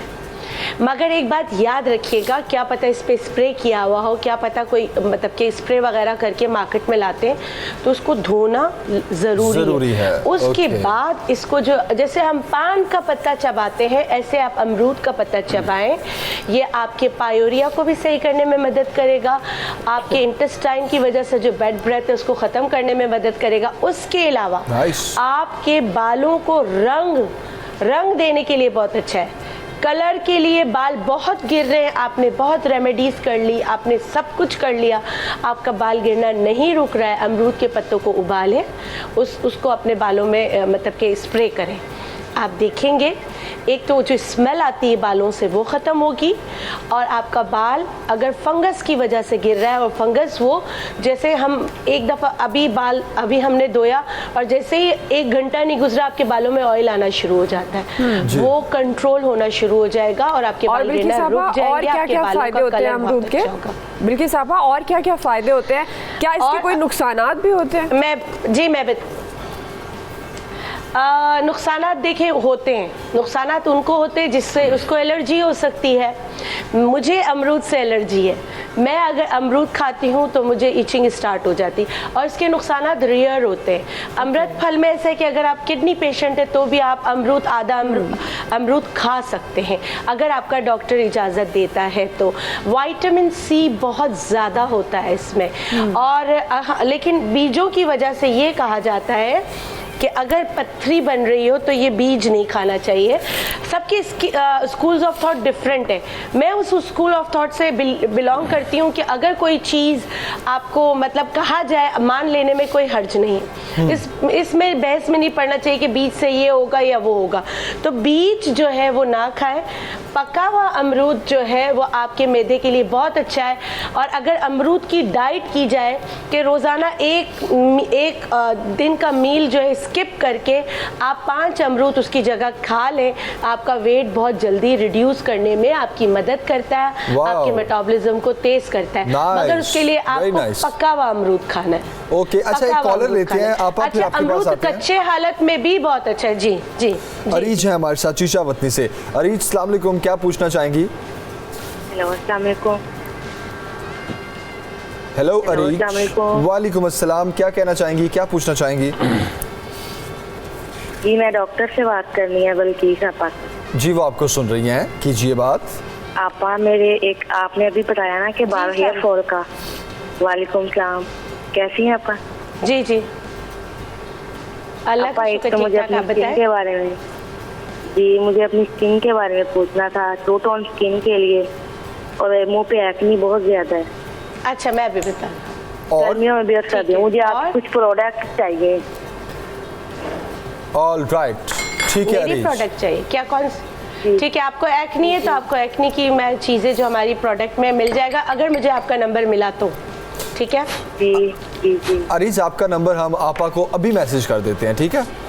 डन जी, थैंक यू जी आपा। ठीक है, हाँ अच्छा, अब इन्होंने कहा है कि एक्ने है। आप यकीन करें, अमरूद बहुत अच्छा इसका स्क्रब बनता है जो आपकी 2 टोन स्किन को लाइटर करने में आपकी मदद करता है। अच्छा, इनमें कोई इतनी जादूगरी नहीं कि अगर ये एक दफ़ा आपकी स्किन साफ़ कर दे तो ज़िंदगी भर साफ़ रहेगी। आपको ये प्रैक्टिस करते रहना पड़ेगा, आपको लगाते रहना पड़ेगा, और इसकी एक अच्छी बात है कि आप डेली भी लगा सकते हैं। उसके लिए आपको क्या करना है, एक पका हुआ अमरूद लेना है, दही लेना है, और जो है कॉफ़ी लेनी है। इनको ब्लेंडर में डाल के आपने ब्लेंड करना है, ठीक है? और उसके बाद जो है ये स्क्रब आप लगाएंगे। आप यकीन करें, दही और कॉफ़ी कितनी मिकदार में शामिल करना है इसमें? दही 1 चम्मच काफ़ी है बेटा? मैं भी जी मैं बता रही हूँ आपको। दही तो आपने 2 से 3 चम्मच आपने दही लेना है, ठीक है? 2 से, और कॉफ़ी 1 चम्मच लेना है, ठीक है? और इसको आप ब्लेंड करके, आप यकीन करें, जो देख रहे हैं वो, अगर उनके घर में सारी चीज़ें अवेलेबल होती है तकरीबन, वो अभी बनाएं, अभी लगाएं और अभी रिजल्ट पाएं। ये एक ऐसी रेमेडी है।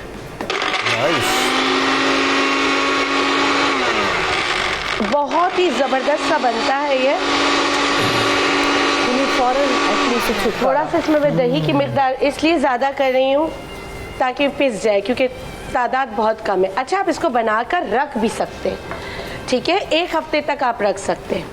1 हफ्ते के बाद और ना अगर आप इसको बना के रखते हैं और ये डेली लगा सकते हैं? जी बिल्कुल डेली लगा सकते हैं, डेली लगा सकते हैं। अगर आपकी स्किन थिक है ना, थिक स्किन पे डेली लगा सकते हैं। ओके। थिन स्किन है तो फिर आप हफ्ते में 1 से 2 बार लगाएं। और लगाने का तरीका आप करें, पैच टेस्ट लाजमी कर लें। सही। मैं अभी बेटा मैं निकाल के लगा के बता देती हूँ। और इतना ये साफ करता है स्किन को, और इसको सिर्फ आप 3 चीजें। अच्छा, इसकी एक मजेदार बात ये है कि ये सिर्फ हाँ बस ये 3 चीजें सही। और 3 ये देखें बन गया। मैं आपको थोड़ा सा इसका टेक्सचर बता देती हूँ। ये देखें ये बना है। अब कुछ क्योंकि तादाद कम थी, सही पिसा नहीं है, ठीक है, इस तरह बन जाएगा। और ये जो इसके दाने होते हैं वो बहुत अच्छा स्क्रब करते हैं स्किन को। ओके। ये क्योंकि हमें दही की मिकदार कम रखनी थी। और आप पूरी बॉडी पे कर सकते, फुल बॉडी पे आप कर सकते। जो अभी मतलब कि अभी भी शादियां हो रही हैं तो आप बॉडी स्क्रब के तौर पर भी इसको लगा सकते हैं। और आप यकीन करें, ये अब मैंने लगाया, लगाने के बाद मैं इसको पोंछ दूंगी। पोंछने के बाद बस उसके बाद जब भी आप कोई भी हर्बल की रेमेडी करें तो प्लीज़ उसके साथ सोप का इस्तेमाल ना करें। ओके। फेस वॉशेस का इस्तेमाल ना करें, सिर्फ पानी, साफ पानी से आपको इसका बहुत अच्छा रिजल्ट मिलेगा। ओके। और ये आपा जो आप कह रही थी कि अभी शादियों का सीजन भी आ रहा है तो पूरी बॉडी में, इसका मतलब है उपटन की जगह यूज किया जा सकता है इसको? हाँ जी, ये आपका उपटन ही है, सही है, ये आपका उपटन ही हुआ। और इससे आपकी स्किन सिल्क की तरह हो जाए। अरे वाह। और ये आपकी स्किन को आप इसको ये कह सकते हैं कि सिल्क पील भी कह सकते हैं। ये आपकी स्किन को सिल्क और मक्खन की तरह जबरदस्त रेमेडी आपने बताई। अच्छा कर एक कॉलर है हमारे साथ, अब्बास हैं कराची से। अस्सलाम वालेकुम अब्बास, क्या कहना चाहेंगे? जी वालेकुम सलाम। एक तो मेरे 2 सवाल हैं। एक तो मैं डॉक्टर बलकीस से ये पूछना चाहूँगा कि मेरी दाढ़ी है थोड़ी बड़ी, तो उसमें दाढ़ी के अंदर जो है ना वो दाने बने हुए हैं, उसमें ना तो मैं कोई क्रीम सही तरह से अंदर लगा सकता हूँ, उसके लिए कोई एक चीज़ बता दे। और दूसरी ये कि लीमू और अमरूद को जब मिक्स करके खाते हैं तो उसके क्या फ़ायदे हैं? मिक्स करके खाते हैं मतलब अमरूद काटा, उस पे लीमू छिड़का और फिर खाया। के ऊपर लीमू को निचोड़ के उसको जब खाते हैं उसके क्या क्या फायदे? उसके बहुत ज्यादा फायदे होंगे अब्बास। ठीक है अब्बास, थैंक यू कराची से कॉल करने के लिए। आपके पास आने से पहले मैं ये चाहूंगा, अब्बास नहीं है अभी हमारे साथ। आपा वो जो दाढ़ी का बता रहे हैं कि जो उनके दाने हैं वो क्या चीज़ उसमें अप्लाई करें, ये आपसे पूछने से पहले मैं चाहूँगा कि मैं ईसा भाई से ज़रा लीमू के बारे में क्या क्या चीज़ें हैं वो जान लें। तो लीमू, अब now let's get started with लीमू। ईसा भाई, पहली रेसिपी मैं बना रहा हूँ स्किन के लिए। इसको आप स्किन के लिए ग्लो मास्क कह सकते हैं, जो बहुत ज़्यादा शाइन करता है और आपकी स्किन बहुत फ्रेश रहती है। और बड़ा आसान सा तरीका है इसका। आपको इसके लिए जो चाहिए चीज़ें वो ज़रा जहन में रखिए जी। आपके पास होना चाहिए ये एक, देख लें, इसको माजू फल कहते हैं। ये आम पंसार के पास मिल जाता है, 50-100 रुपये का ले लें। मैंने इसका पाउडर बनाया हुआ है। हम क्या कर रहे हैं कि इसमें ले रहे हैं 1 टीस्पून माजू फल। इसके अलावा हम इसमें, हाँ जी, 1 अंडा आपके घर में होगा, उसकी सफ़ेदी, यानी कि उसकी सफ़ेदी उसमें आप डाल दें। सिर्फ सफ़ेदी? सिर्फ सफ़ेदी। इसमें थोड़ी सी वो चली गई है जर्दी, आपने सिर्फ सफ़ेदी डालनी है। और आपने 8-10 ड्रॉप जो है बादाम का ऑयल, 8 से 10 ड्रॉप बादाम का ऑयल डालना है। मैं चीज़ें दोबारा रिपीट करूंगा नाजरीन के लिए।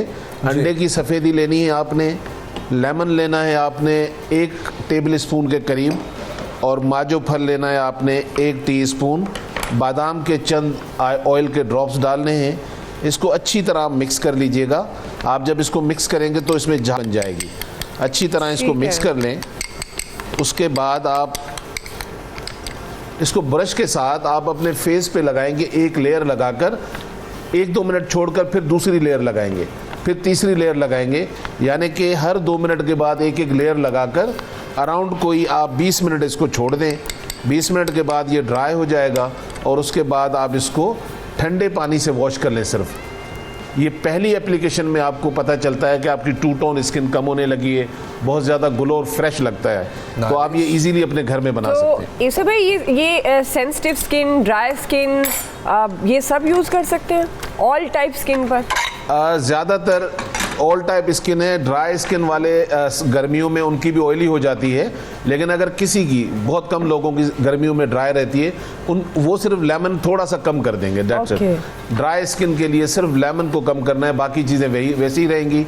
और ये मिरेकल रेसिपी जो बता रहा हूँ, जिसके लिए लड़कियां ज़्यादा परेशान होती हैं, इनके ये नकल्स ब्लैक हो जाते हैं, यहाँ के ये वाली जगह ब्लैक होती हैं, हमारे टखने ब्लैक हो जाते हैं, लिप्स हमारे ब्लैक हो जाते हैं, तो इसके लिए बड़े लोग एक्सपेंसेस करते हैं बड़ी बड़ी क्लिनिक पे जाकर।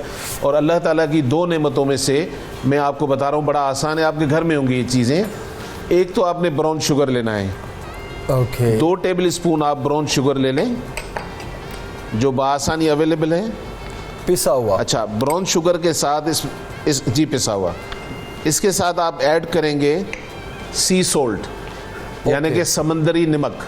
बिल्कुल, ये आप लेंगे 1 टेबल स्पून। ओके। अच्छा, इसको अच्छी तरह जब आप मिक्स कर लेंगे, अब आपको किसी और चीज़ की ज़रूरत नहीं है, आपको सिर्फ 2 चीज़ें चाहिए। आपको चाहिए ब्राउन शुगर 2 टेबल स्पून और सोल्ट चाहिए, सी सोल्ट 1 टेबल स्पून। अच्छी तरह मिक्स करके आपके पास लेमन होना चाहिए, आधा 2 हिस्सों में बांट लें। इस तरह आधा आपने ये ले लिया है और ये आपने मिक्सचर बना लिया है। इसी को आप डिप करेंगे, इसी को डिप करके जहाँ जहाँ आपकी ब्लैकनेस है उसको आप हल्का सा स्क्रब करेंगे। नाइस। जहाँ जहाँ आपके ये ब्लैक, हाँ, लेकिन डेली बेसिस पर करते रहें। 1-2 महीने के बाद एक विजिबल चेंज नज़र आएगा आपको। थोड़ा सा ये टाइम लेते हैं आप इसको डेली बेसिस पर, लेकिन आसान, मेरे ख्याल में हार्डली 5 रुपए का काम है, रोज़ाना करें बजाय 1000 रुपया मुझे देने के लिए।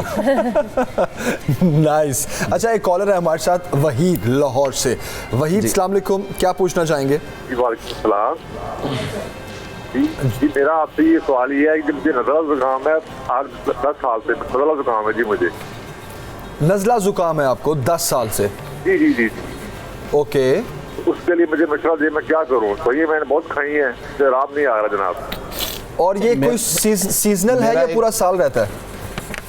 हर साल रहता है, पूरा साल रहता है, पूरा साल रहता है। पूरा साल रहता है। ईसा भाई कुछ पूछना चाह रहे हैं आपसे? जी सर। मेरा, हाँ, ये सवाल था कि इनसे सिर्फ पूछिएगा, रात को सोते हुए नाक का कोई हिस्सा बंद हो जाता है? जी, बंद हो जाता है। जी, बंद हो जाता है। होता है जी, होता है। ओके, अच्छा जी, इसके लिए आप क्या करें, आप बआसानी अपने घर में बनाएं। कुछ चीज़ें आपको लेनी है और कुछ चीज़ें अल्लाह ने आपके घर में रखी हुई हैं। 25 ग्राम आपने सरसों का ऑयल लेना है। 25 ग्राम सरसों के ऑयल को फ्राई पैन पे डालकर और ½ टीस्पून नमक सेपरेट रख लें। जब ऑयल गर्म होने लग जाए तो चुटकी नमक की उसमें डालते रहें। ½ टीस्पून जब तक उसमें ख़त्म नहीं होता आप चुटकी डालते रहें। जब नमक का ½ टीस्पून डल जाए तो अब आप ऑयल जो चूल्हा जल रहा था बंद करके इसको ठंडा करके एक ड्रॉपर बना लें। ये उन सब लोगों के लिए जो साइनस के पेशेंट हैं, जिनको डॉक्टर्स कहते हैं कि ऑपरेशन करना मजबूरी बन जाएगा, आप उस मजबूरी से भी निकल जाएंगे अगर आप रोज़ाना रात को 1 ड्रॉप इसका अपने नाक में डालते रहें। आपकी ब्रीथिंग सही हो जाती है, आपकी जो नेज़ल्स बंद हो जाती हैं वो खुल जाती हैं। सेकेंडली, क्योंकि डस्ट और इन वजूहात की वजह से बहुत सारे लोगों को एलर्जीज़ होती हैं तो डायग्नोज नहीं हो पाती हैं, और बहुत सारे लोगों को पता नहीं होता क्योंकि बहुत सारी चीज़ें खा रहे होते हैं। अल्लाह की नेमतें 5 आपको बता रहा हूँ, आपको जहाँ भी आप बिलोंग करते हैं आसानी से मिल जाएंगी। गुले बनफशा, गुले गाओ ज़बां, उनाब, सौंफ, गुलमंडी, इन 5 चीज़ों को पाउडर बनाकर बारीक करके आधी चमची सुबह शाम खाएं। अल्लाह ताला ने चाहा कि आपको किसी डॉक्टर की ज़रूरत नहीं होगी। वाह, नाइस। और ये आपने जो बताया सब, ये एलर्जिक जो पेशेंट हैं उनके लिए भी अच्छा है? सर, ये खाने वाला तो सब, जिनको भी एलर्जी है सब खा सकते हैं, बच्चे बड़े सब खा सकते हैं। इवन बलगम, खांसी, ज़ुकाम सब में काम आता है। और ये जो नोज़ बंद हो जाता है साइनस की वजह से, वो सरसों का तेल और जो मैंने सोल्ट की रेसिपी बताई है वो स्पेशली उसके लिए। ऑल राइट, थैंक यू ईसा भाई, ये बहुत टोटका है। वी होप कि वहीद की इसमें हेल्प हुई होगी। अभी हम ब्रेक लेते हैं और ब्रेक के बाद वापस आते हैं। तो 1-2 सवाल हैं जो कॉलर्स के थे, उनकी जाने भी जाएंगे और आप कॉल कीजिए, कुछ भी पूछना चाहते हैं पूछिए। और देखते रहिए सबसे सवेरे पाकिस्तान। Stay with us.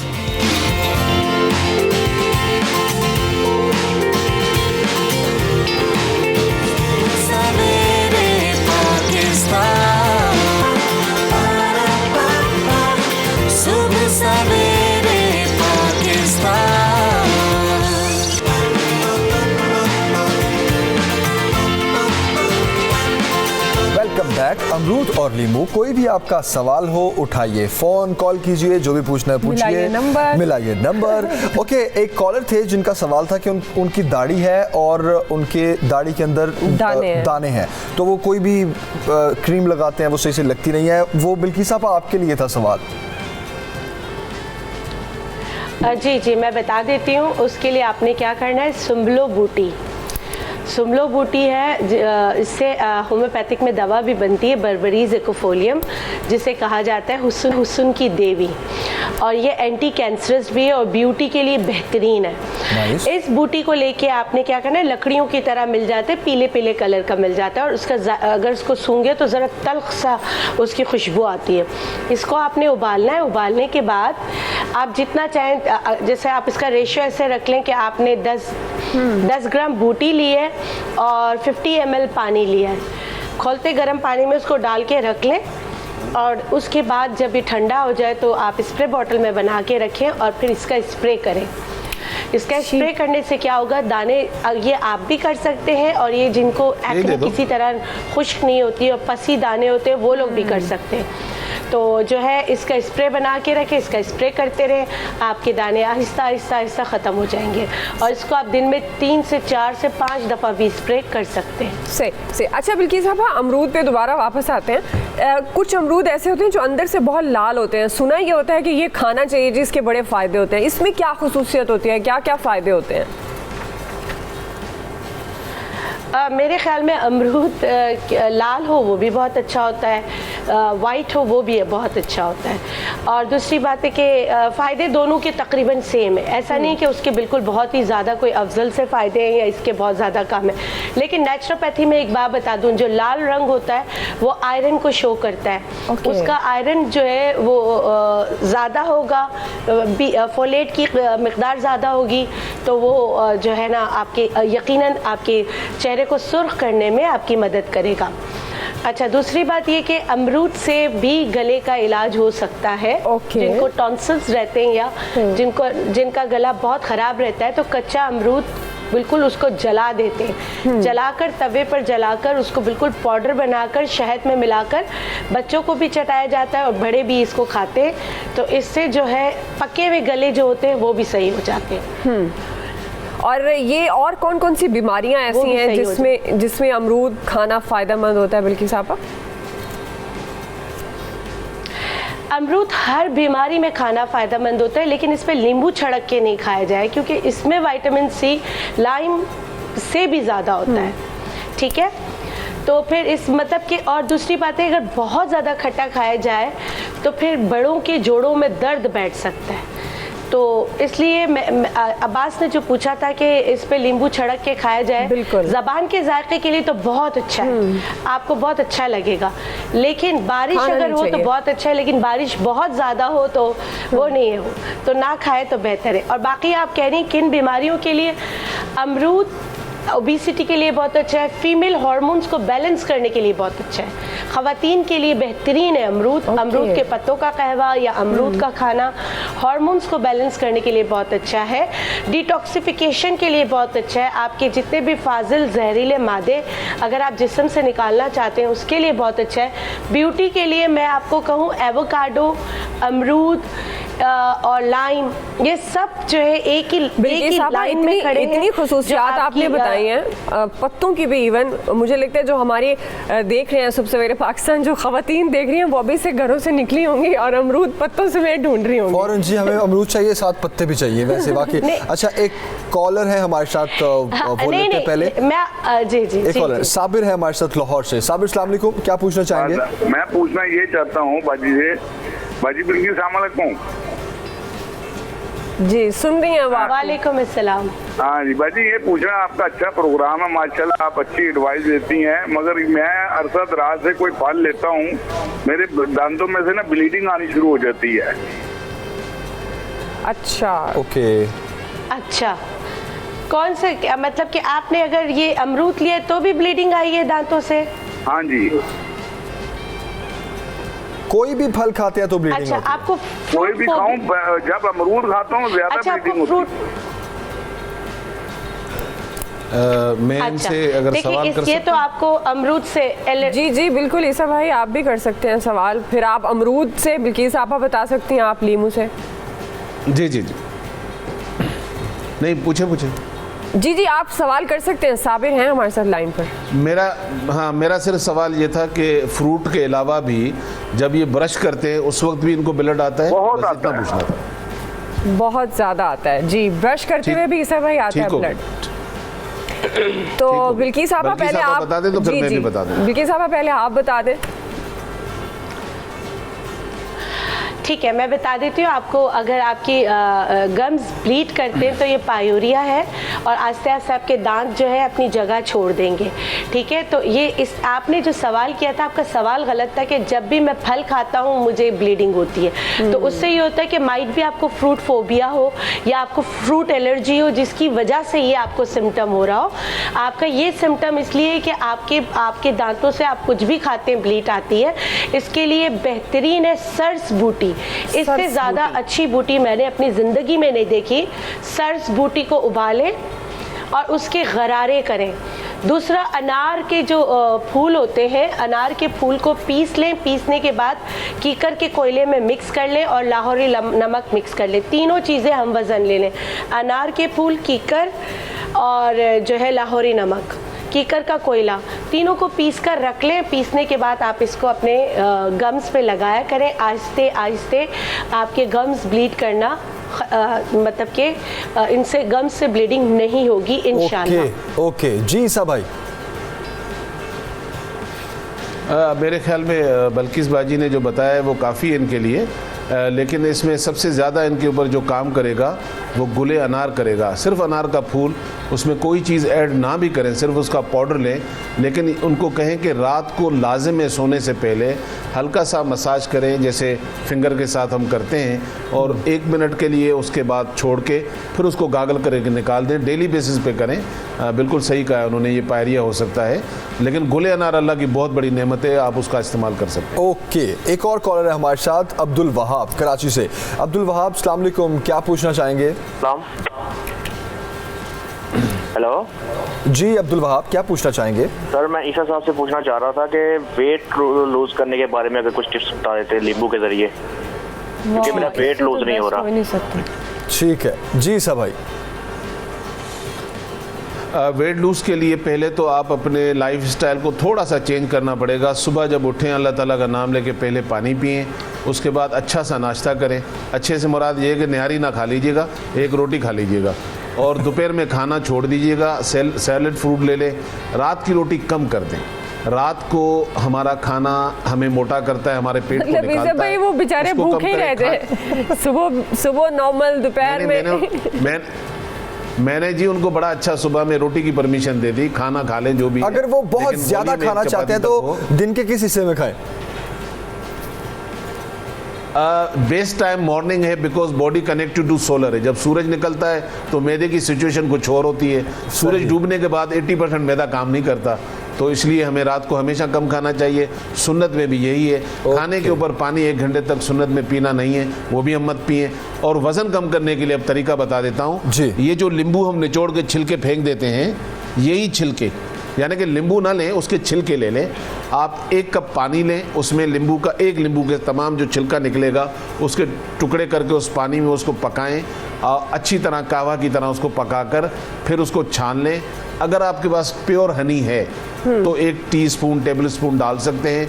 सुबह उसको पिया करें। पहले पानी पिएंगे, फिर ये चाय पिएंगे लेमन के छिलके की, उसके बाद आप जाकर नाश्ता करेंगे। और बेहतरीन लेमन के पानी से भी ज़्यादा आपके स्पेशली थाई और पेट को ये कम करता है।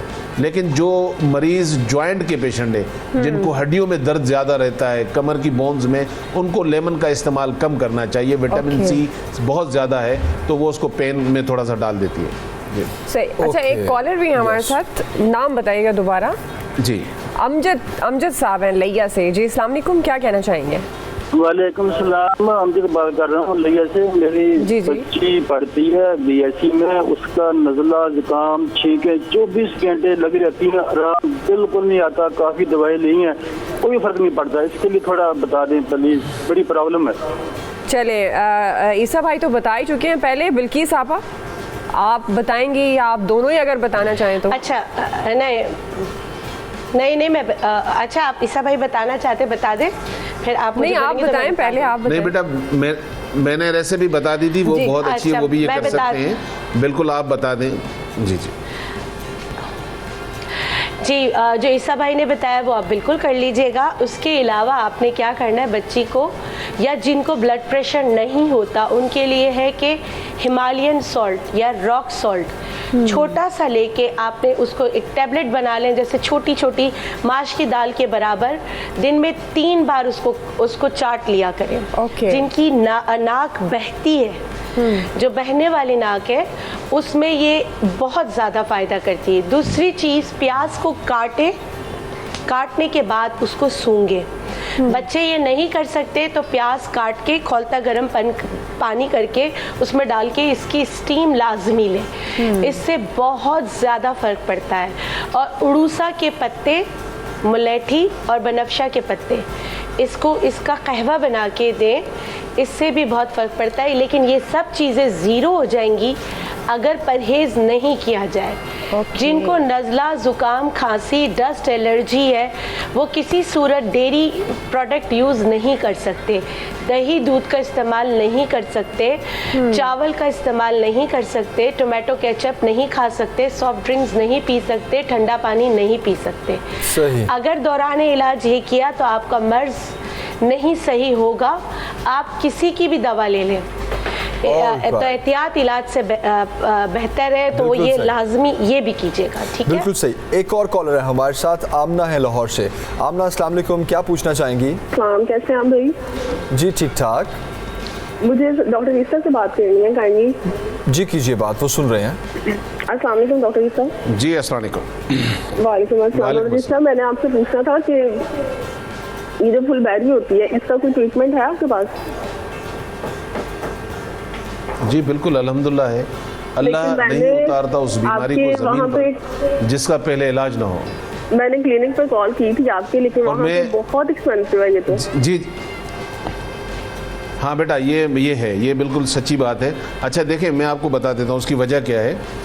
हम फुलबेरी का बरस का जो इलाज करते थे, आज से कुछ साल पहले की बात है, 4 साल लगते थे। अब जो ये मेडिसिन मैंने बनाई है, अल्हम्दुलिल्लाह लोग 4 महीने से लेकर साल के अंदर कवर हो जाते हैं। ये हर्ब्स बाहर से आती हैं, पाकिस्तान से नहीं है, लेकिन लाइलाज बीमारी कोई नहीं है। अगर महंगी पड़ती है तो आज 92 की तवज्जो से 50% ऑफ है। वो दवाई 6,000 रुपये की है, लेकिन आज 3,000 की है। कल संडे के दिन भी 3,000 की है, तो 2 दिन 50% ऑफ है। खूब लूटे ग्रीन रूट को आज। अरे वाह, अरे वाह। जो कमाता हूँ आपको रिटर्न कर देता हूँ। अरे वाह, वेरी नाइस ईसा भाई, थैंक यू।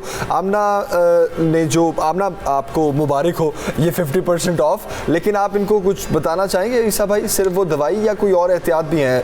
नहीं सर, मसला ये कि इसमें विटामिन सी, जिनको भी बरस है, वटेली को कहते हैं, या फुलबेरी है, इनको विटामिन सी नहीं लेना चाहिए। लाइक लेमन नहीं खाना है इनको दही नहीं लेना चाहिए, इनको चटनी खट्टी चीज़ें नहीं। टमाटे में भी होती है, लेकिन क्योंकि कॉमन सबके लिए खाना बनता है, तो जिन चीज़ों से बचा जा सकता है वो नहीं करें। टमाटो अगर सालन में डल रहा है तो ज़रूर खाएं, लेकिन इंडिविजुअल है तो उसको भी अवॉइड करें। अल्लाह ताला ये विटामिन सी क्योंकि इसको बढ़ाने में मदद करता है, वो छोड़ दें।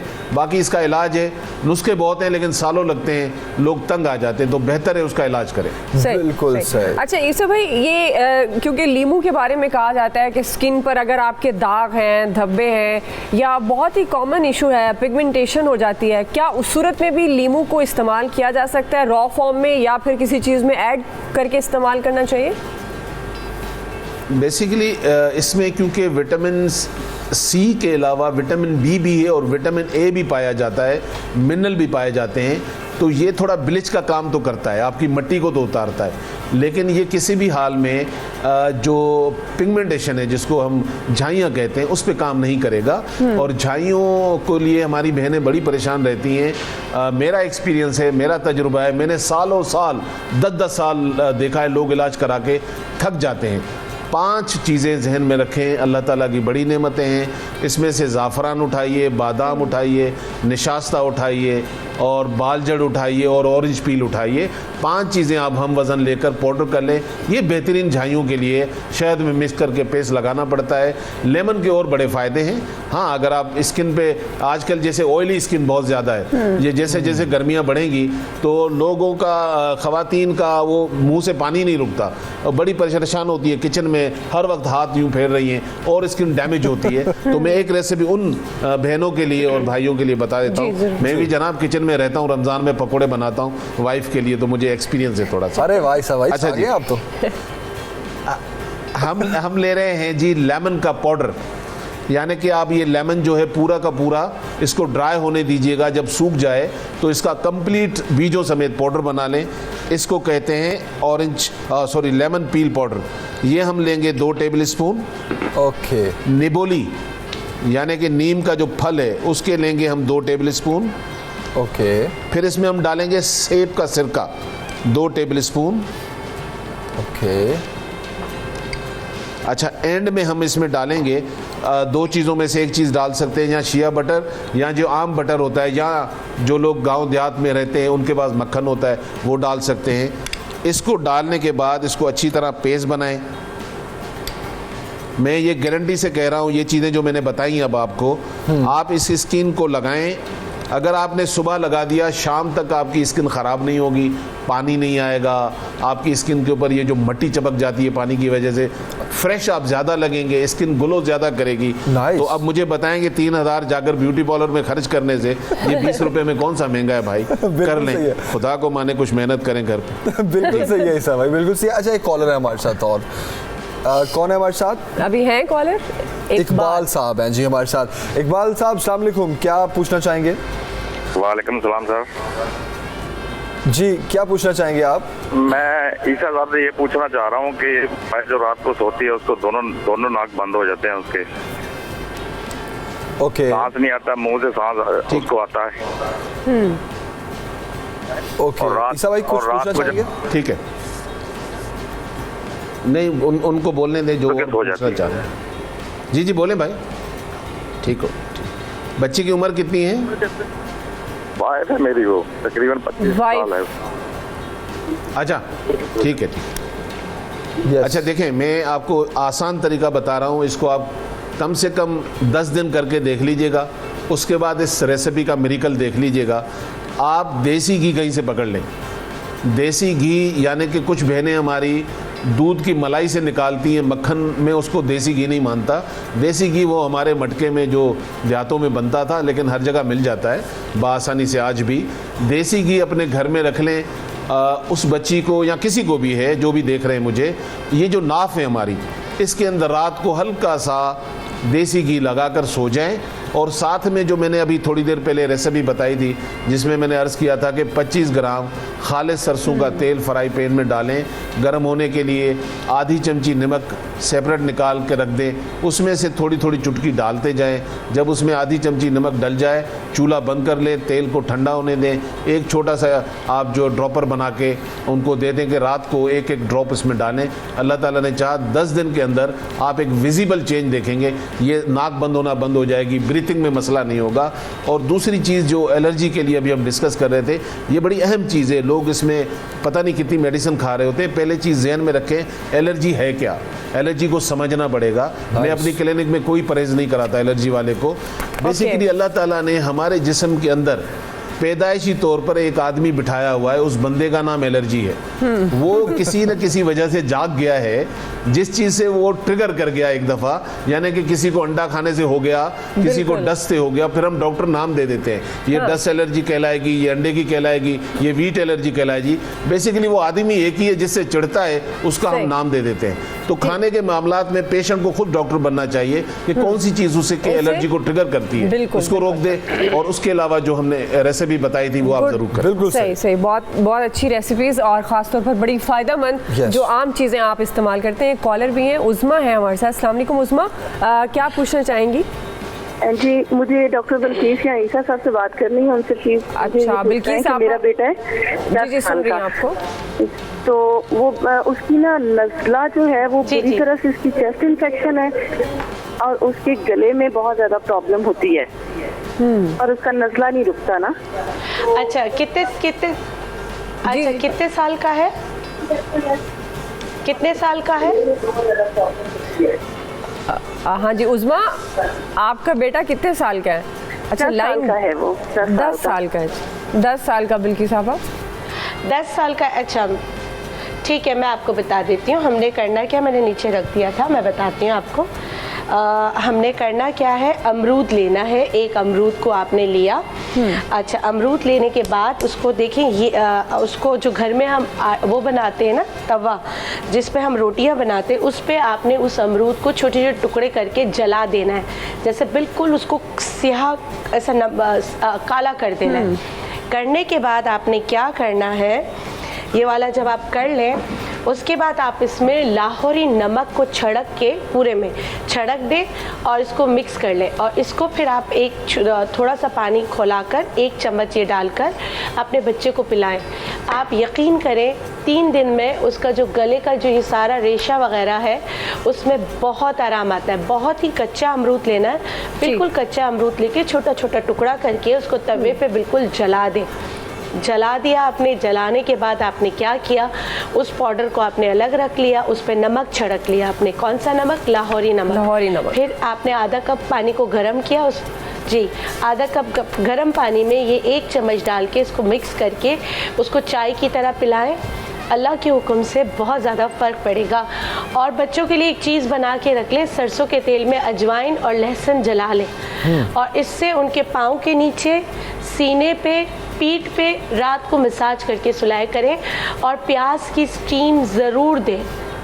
सही। प्याज से होम्योपैथिक में नज़ला ज़ुकाम और छींकों की दवा भी है, एलियम सी के नाम। जी आप कुछ कह रहे हैं? बिल्कुल सही, ठीक है। ये लाहौरी नमक का मैंने पूछना था, ये कौन सा नमक है? ये सिर्फ लाहौर से मिलता है?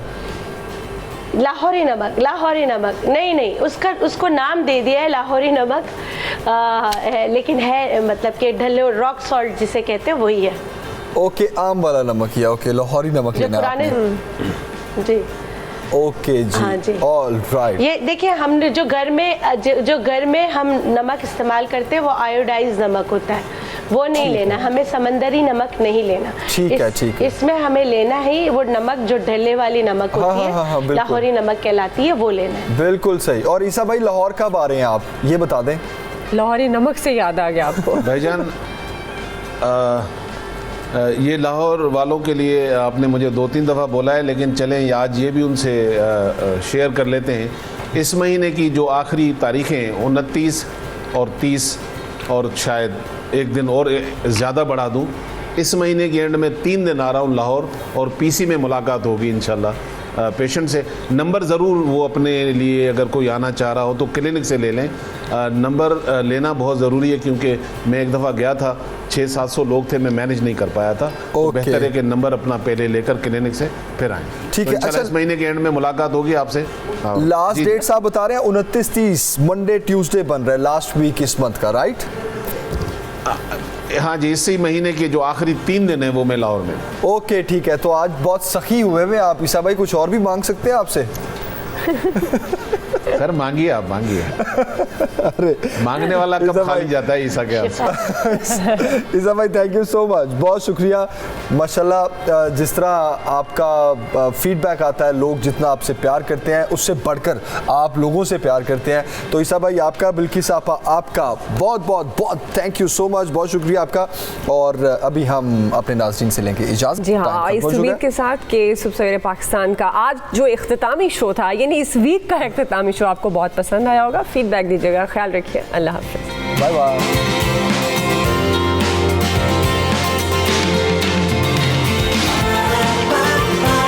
सुबह सवेरे